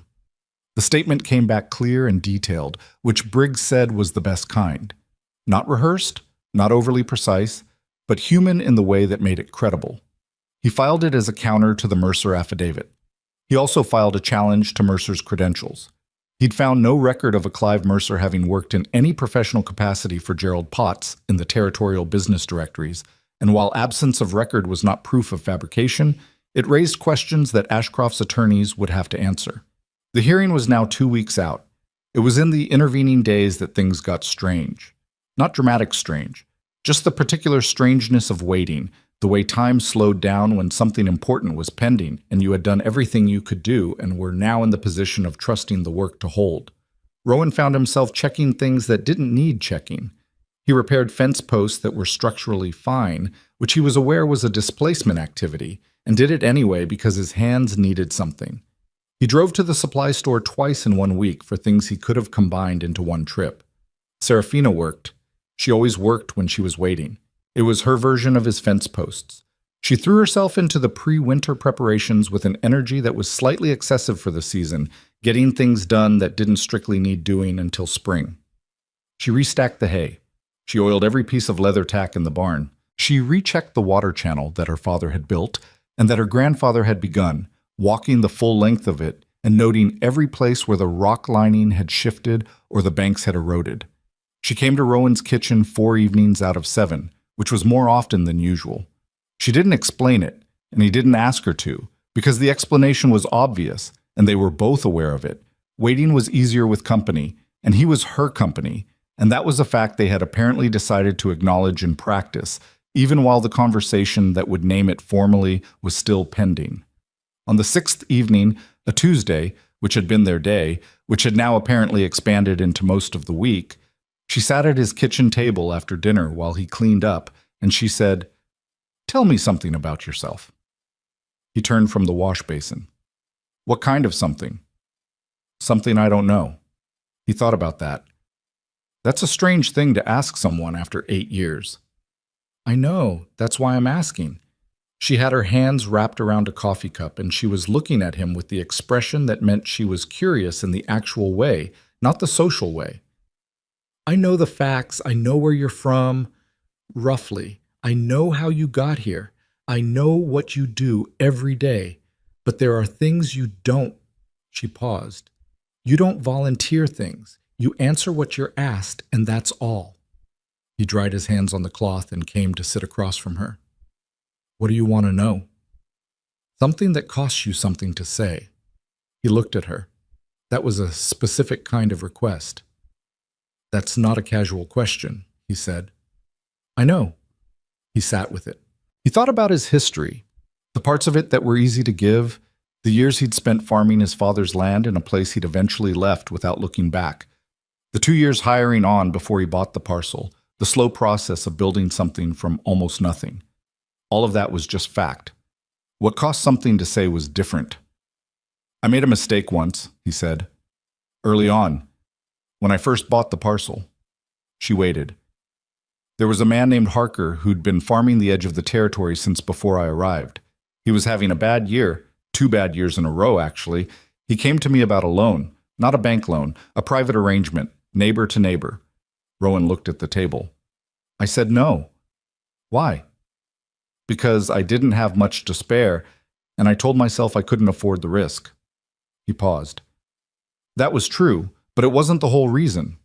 The whole reason was that I didn't trust him to pay it back, and I didn't know how to say that, so I said I couldn't afford it instead." "What happened to him?" "He lost the property the next spring, sold it off for less than it was worth, and moved his family east." Rowan looked up. "I had the money. Not a lot, but enough. I chose not to use it because I was protecting my own margin, and I told myself a story about why that was reasonable." She said nothing. "He wasn't careless with the money," Rowan said. "Turned out the 2 bad years were weather, not mismanagement. He would have been fine if he'd gotten through it." He picked up his coffee cup and set it down without drinking. I've thought about that a number of times. You couldn't have known he'd recover, she said. No, but I could have been honest about my reason. Instead of constructing something that sounded better. She looked at him for a long moment. Why did you tell me that? Because you asked for something that cost something, he said, and that's what I've got. She put her hand on the table between them, not reaching for his hand, just putting it there, palm down, in the space between them. It was a specific gesture that he understood to mean something without being a declaration, and he understood it specifically because it was so like her to communicate that way, through the gesture that was a step closer without claiming the whole distance. He put his own hand on the table beside hers. They sat like that for a while without talking. Well, 1 week before the hearing, Ashcroft sent a letter, not to Briggs, to Serafina directly, a handwritten letter delivered by the Callaway ranch hand who'd been serving as Ashcroft's informal messenger for the past weeks. The handwriting was his own, not an attorney's. Rowan was there when she read it. He watched her face as she went through it, which took about 90 seconds. Then she set it on the table. He's withdrawing the lien assertion, she said. Rowan waited for the rest. He writes that having reviewed the full evidentiary record assembled by my legal counsel, he believes the claim cannot be sustained with integrity and that pursuing it further would not serve the legitimate interests of either party. She looked up. He uses the word integrity. What else? He says he's directing his attorneys to file a formal lien release with the territorial office within 10 days, and that he's prepared to provide a written acknowledgement that the original debt was satisfied to Potts's satisfaction prior to Potts's death. She folded the letter. He also says he intends to review his land acquisition practices with counsel. The kitchen was quiet. That last part, Rowan said, that's the Mercer affidavit. Briggs's challenge put him at risk of something worse than losing the lien case. Possibly, she said, or possibly Clara Breer. Or both. She set the letter on the table and looked at it. Outside, the wind was moving through the cottonwoods in the way it did before a weather change, a low, continuous sound that was not quite settled. It's over, she said. Not with triumph, just with the particular quality of someone who had been carrying a thing for a long time and was now setting it down and adjusting to the absence of its weight. Almost, he said, until the release is filed. Almost, she agreed. She looked at him. He looked at her. They both knew what was on the other side of almost. The lien release was filed 8 days later. Briggs wrote to confirm it on a Thursday morning, and Serafina stood in Rowan's kitchen with the letter and read it twice, and then put it on the table face up where it could be seen. They had coffee. They talked about practical things for a while. The south fence that needed attention before snow, the hay supply, whether the bay gelding's left front was something to have looked at or something to watch, the comfortable machinery of their shared work, which had been running for 8 years and ran the same now as it always had. And then the practical things ran out. Serafina set her cup down. She looked at him with the expression that was not the patient one, or the waiting one, or the careful one she used for difficult conversations. It was the direct one, the one that didn't have a category. Rowan, she said. I know, he said. Do you? He thought about the architecture, the 7 years of reasons, the careful logic, the distances he'd maintained. He thought about what she'd said in the barn, the morning with the slanted light and the horses and her work coat with the frayed cuff. He thought about her hand on the table. I've been afraid, he said. That's the honest thing. Not that I thought you deserved better, or not only that, I was afraid of what it would look like if I said it and you... He stopped, started again. You matter too much for me to manage losing you casually, and I decided somewhere along the way that not saying it was safer than risking the other thing. Losing me, she said. Yes. While you were protecting yourself from losing me, she said very evenly, you were also not having me. You understand that. He looked at her. Yes, he said.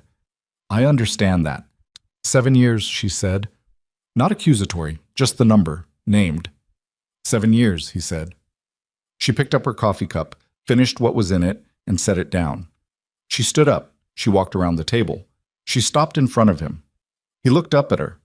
She was looking at him with the look that had no category and the directness that had always made him feel, in the best possible way, like there was nowhere to hide from it. "Stop being afraid," she said. "I'm not asking you to stop all at once. I know you, I know how you do things, but stop moving in the direction of it." She put her hand against the side of his face, not gently, not dramatically, just her palm against his jaw the way you'd touch something real. "Start moving in this direction instead." He put his hand over hers. He held it there. "Sarah," he said. "Yes." "I'm in love with you," he said.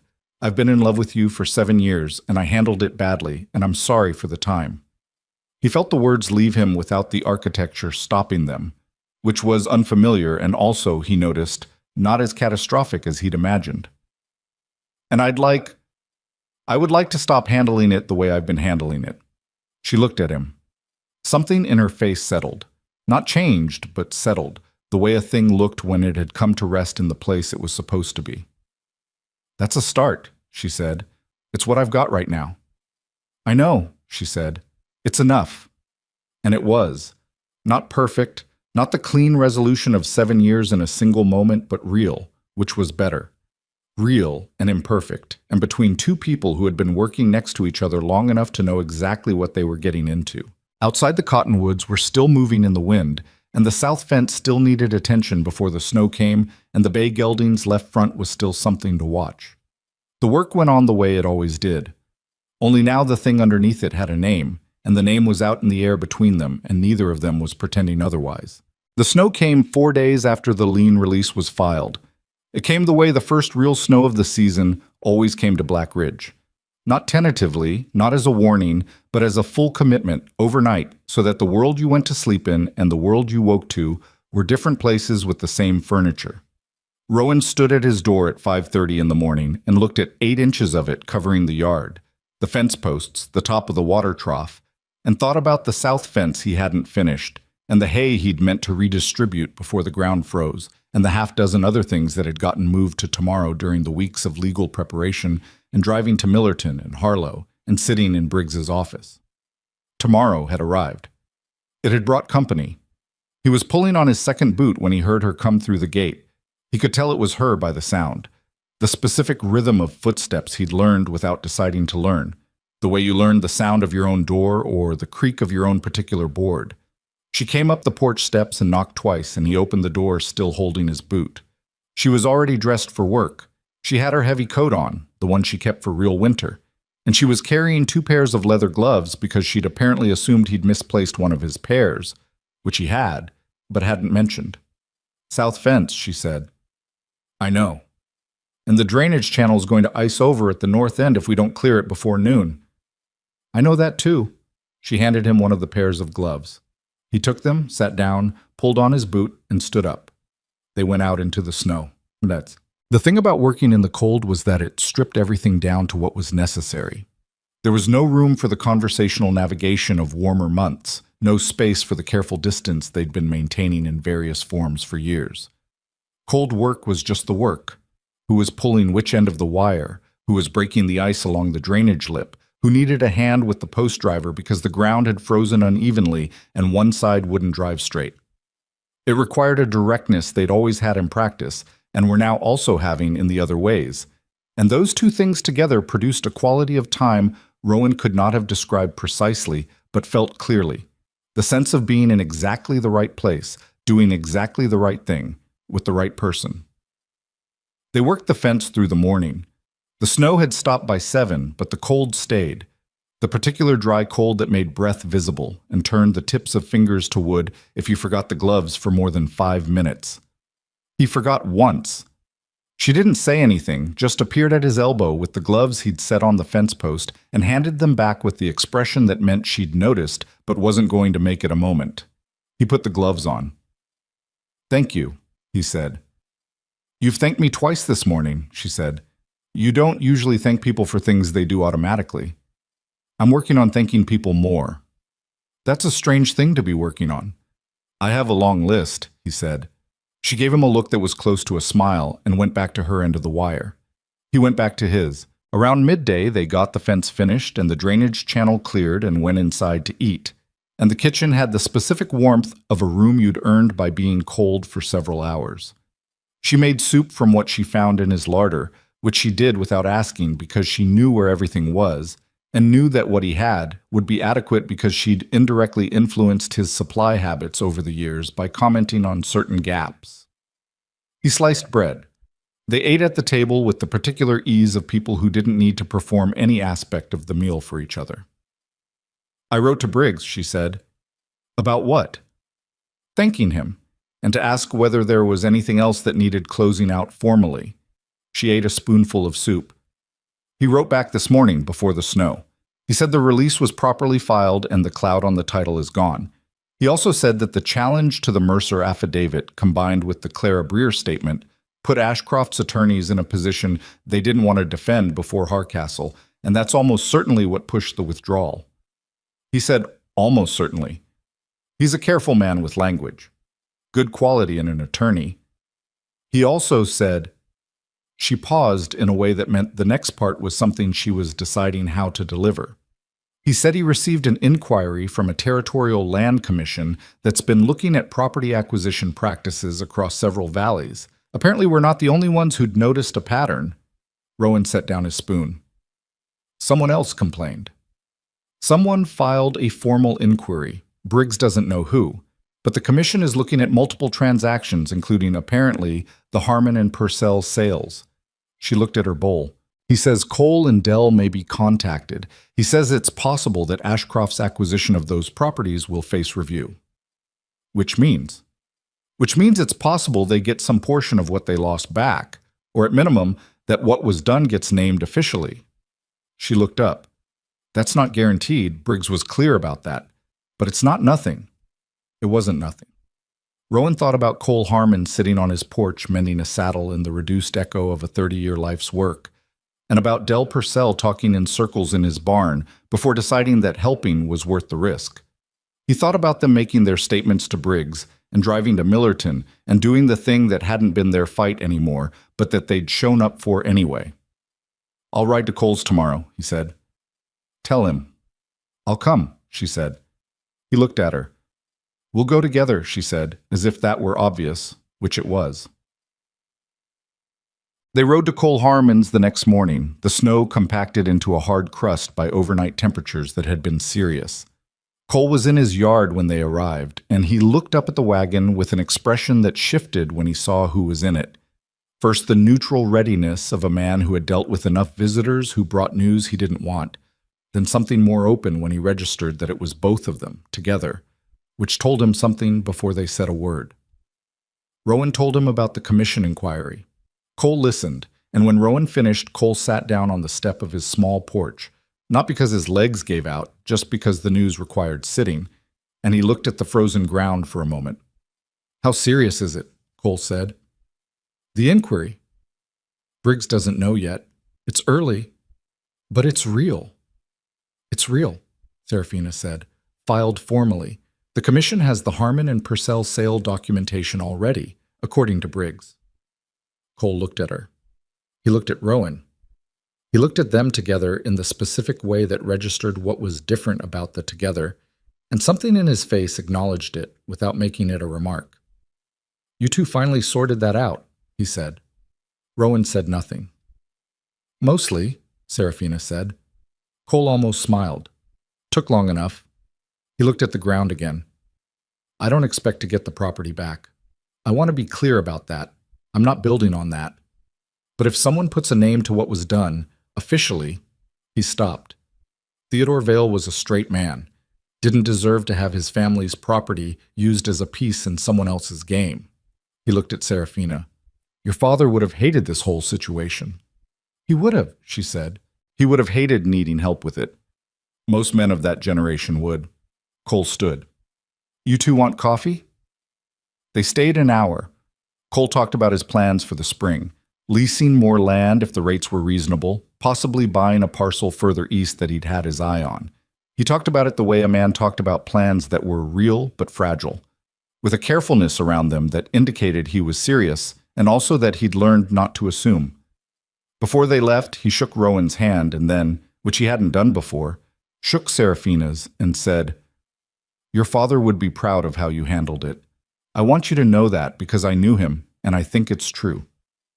She thanked him in the voice she used when something landed somewhere that mattered, and she was being careful with it. On the drive to Del Purcell's, she was quiet for a while. Then she said, "My father would not only be proud, he would also be furious that it was necessary." "Probably both," Rowan agreed. He was a man who dealt with things himself, hated the idea of other people carrying his weight. "I know the type," Rowan said. She looked at him sideways. "I know you do." Del Purcell received the news with less visible emotion than Cole, but with the same quality of quiet significance. The kind of significance that didn't need to be performed to be real. He said very little, asked 2 specific questions about the commission's jurisdiction and timeline that Rowan couldn't answer, and said he'd write to Briggs directly. Before they left, he looked at them both and said, "You two make more sense than either of you on your own. Just noting that." "We're aware," Serafina said.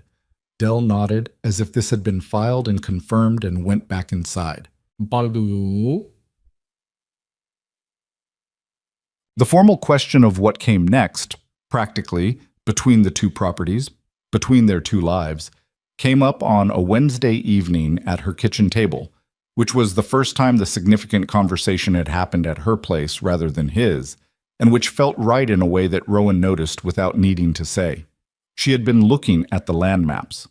Not because anything was legally required now. The lien was gone. The title was clear.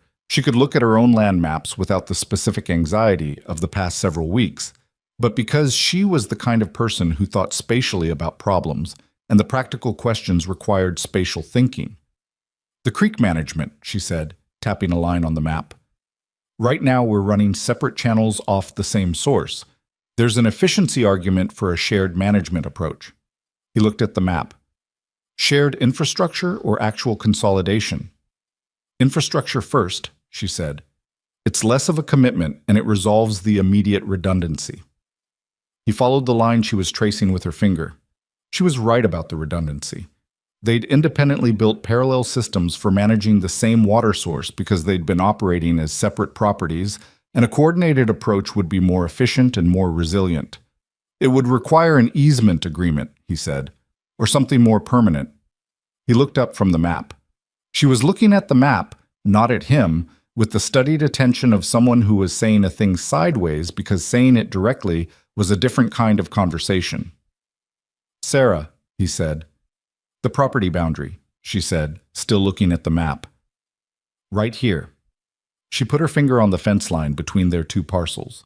"This is a line that exists because 2 different people bought 2 different pieces of land in 2 different years.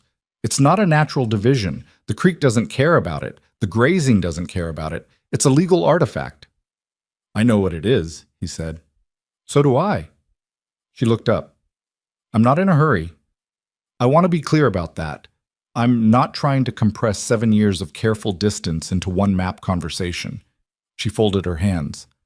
"But I want to say it plainly. The way this goes, in my mind, in the long term, the line stops mattering."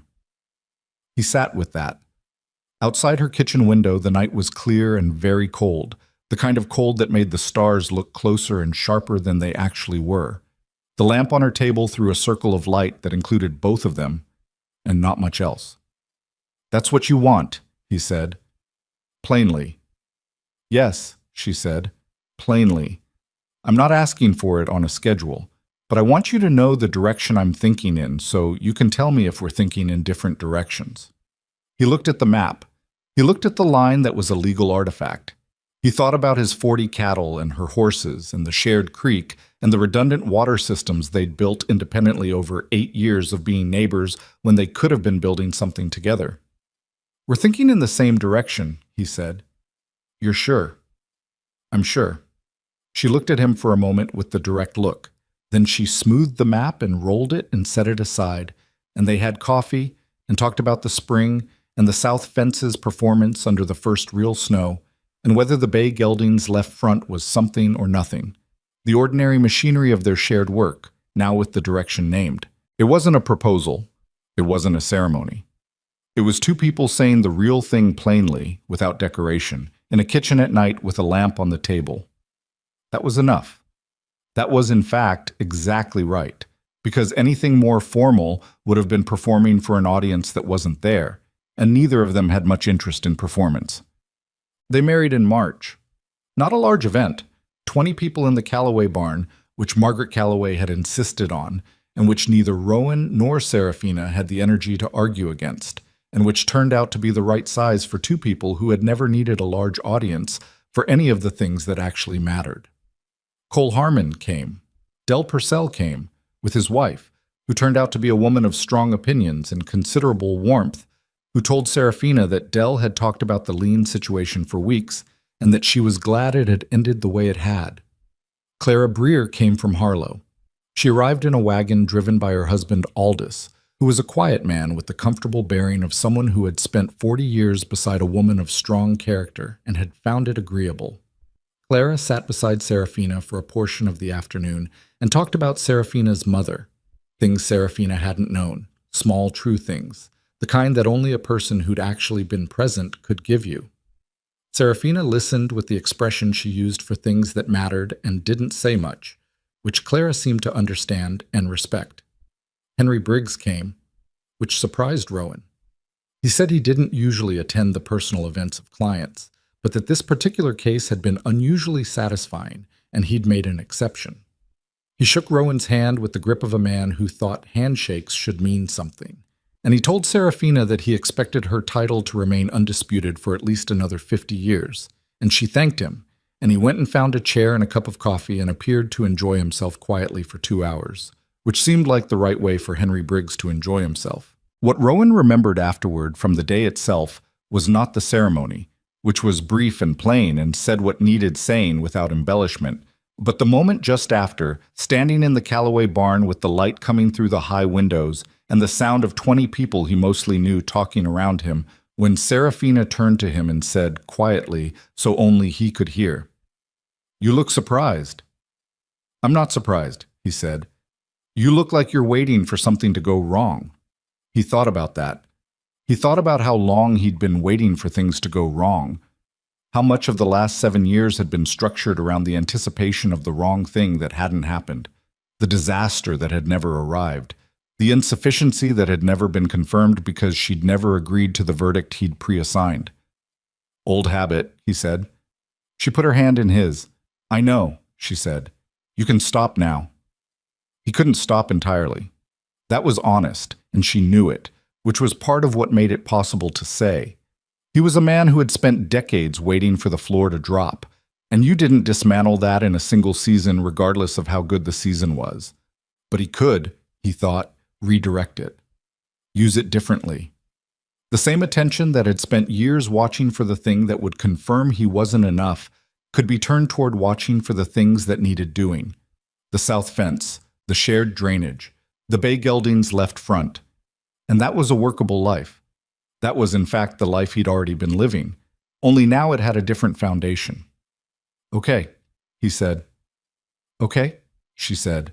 They had dinner with 20 people in the Calloway barn, and Margaret Calloway made 3 things that were better than they needed to be. And Cole Harmon told a story about Theodore Vale that made Serafina laugh, with the kind of laugh that surprised her. And Aldous Breer turned out to play the fiddle and played it for an hour after the meal, and the evening went the way good evenings went. Not perfectly, because the hay was scratchy, and 2 of the chairs were uneven, and Rowan spilled his coffee, and one of the horses outside wouldn't stop making noise for the first 40 minutes. But genuinely, which was better than perfectly, because genuine things lasted. What came after was what always came after, the work. They combined the water management that spring, building the shared infrastructure Serafina had sketched on the map in her kitchen in February.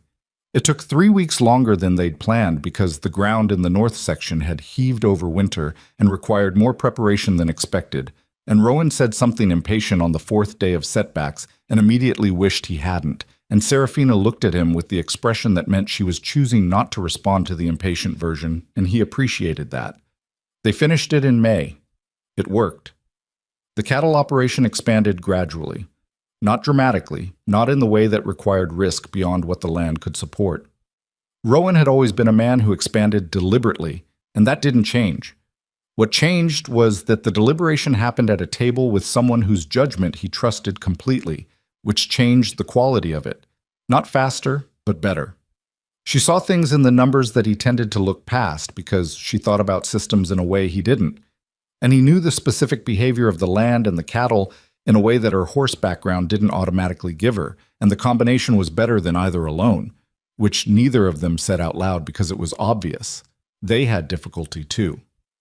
A drought year came 18 months in. A genuine, serious drought, the kind that didn't improve through the summer and had them both calculating the margin of the hay reserves in June and finding it inadequate by July. Rowan made a decision about the cattle numbers that he believed was right and that Serafina disagreed with, and they had the disagreement in the yard in the middle of July in 90-degree heat, and it was not a graceful conversation. He was too certain and she was too emphatic, and at the end of it, they both went to separate sides of the property and did their own work for the rest of the afternoon. She came to his kitchen that evening. "You were half right," she said, sitting down. "You were half right too," he said. "So we split the difference." "We split the difference." They split the difference, and it worked adequately. Not ideally, but adequately, which was what adequately looked like in a drought year. By fall, they had gotten through it with the herd and the horses intact and the margin thin but present, and they sat at the table in the October evening and did the final accounting, and the numbers worked, and that was what a hard year looked like when you survived it. "Rowan," she said, looking at the accounting ledger. "Yeah." "This is what it is," she said, "being here. Most years it's this." "I know." "I'm not complaining," she said. "I'm saying it plainly because I think it's important to say plainly. It's a good life. It's also a hard life. And I wouldn't go back and choose differently, but I want us to both be honest about what we're in." He looked at her. She was 34 years old, and she looked like someone who had worked outdoors in all weather for years, which she had, and she was the most honest person he had ever met. "We're in a life," he said, "together, on a piece of land that matters, with work that's real." He paused. "I know what it is. I chose it long before I was able to say so." She looked at him for a moment. Then she turned back to the ledger and made a notation and said, "I'm going to check the water channel before dark." "I'll come," he said. He put on his coat. She put on hers. They went out together into the cold October evening to check a water channel that one of them had started and one of them had extended and both of them had rebuilt. And the field was brown and dry after the drought summer, and the creek was lower than it should have been, but running, still running, and the horses came to the fence when they heard her voice. There was a thing Rowan came to understand in the years that followed that he could not have explained to himself at 35 because he hadn't lived enough of it yet. He'd spent 7 years believing that love was something you qualified for, that there was a standard and you measured yourself against it, and if you came up short, you stepped aside so the person deserving of better could find it. He had thought this was humility. He had thought he was doing the honorable thing. He had told himself that story for so long that he'd nearly missed the fact that it was a story, not a truth. A narrative he'd constructed to avoid the specific terror of being known completely by someone who mattered and found insufficient.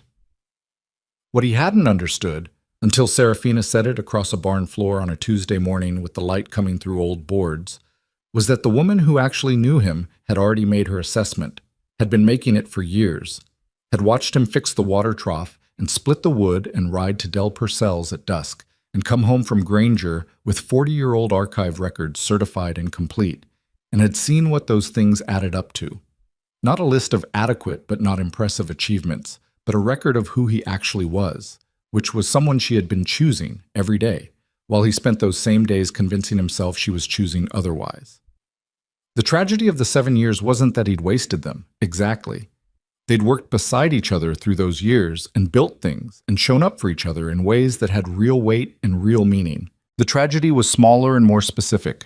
The years had been full of the life he'd wanted, and he'd stood to the side of it because he didn't believe he was allowed to step into it.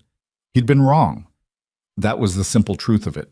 What he knew now, in the years past 35, was that being known, truly known, in the ordinary daily way that came from working beside someone through drought years and difficult mornings and disagreements in 90-degree heat, was not the threat he'd believed it was.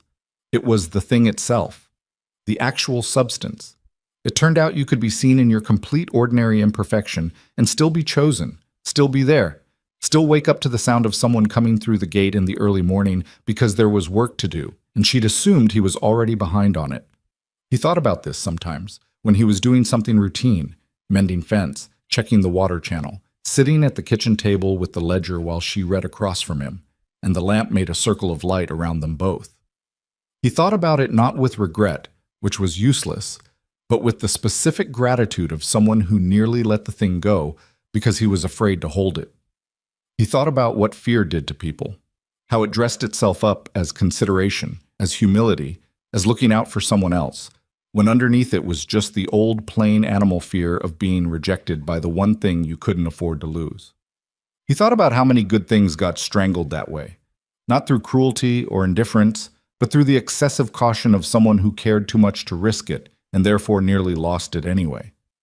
He thought about how Serafina had walked to him, not once, not just in the barn that Tuesday morning, but over and over, in 100 smaller ways, across 8 years of showing up, coming through the gate, sitting down at the table, putting her hand in the space between them, and waiting to see if he'd meet her there. The patience that had required was something he still didn't fully comprehend. He was not sure he could have maintained it himself. He wasn't sure he had that particular quality in him, the willingness to keep choosing someone who was slow to know he was being chosen. He asked her once, several years in, why she had. They were on the porch in the early evening, the specific golden evening of late September when the summer was letting go but hadn't fully gone, and the horses were moving in the east pasture and the combined property spread out around them like something they'd built, which they had.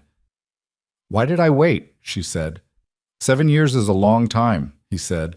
"I was not. I didn't make it easy." "No," she agreed. "You didn't." "So why?" She thought about it. She looked at the horses in the pasture. She looked at the fence line where the two properties had been divided and were not divided anymore. "Because I'm not interested in easy," she said finally. "I'm interested in real, and the real thing was you." She glanced at him. "Also because I knew you'd get there." "How did you know?" "Because you're a man who finishes what he starts," she said. "You just hadn't started yet." He thought about that for a while. Around them, the evening settled into the particular quiet of a place that was working the way it was supposed to work. The horses at rest, the water channel doing its job, the hay stored, the cattle accounted for. The ordinary evidence of a life built through ordinary days. "I'm grateful," he said, "that you knew that." "I know," she said. "So am I."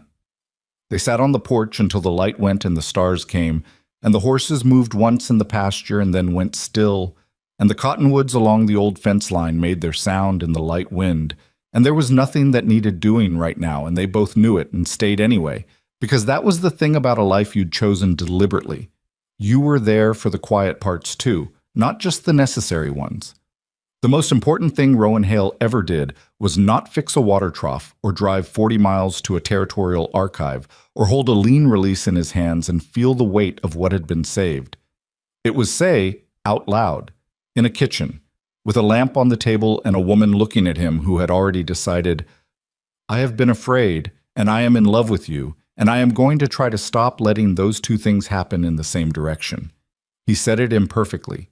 He said it 7 years late. He said it in plain words that weren't beautiful or poetic, that didn't sound like anything other than what they were. She said it was enough. She was right. That was the thing that took him years to fully trust, and that he eventually trusted completely. That enough, said honestly, between two people who had done the work and knew each other and showed up, enough was not a consolation. It was the whole thing. The land stayed. The work continued.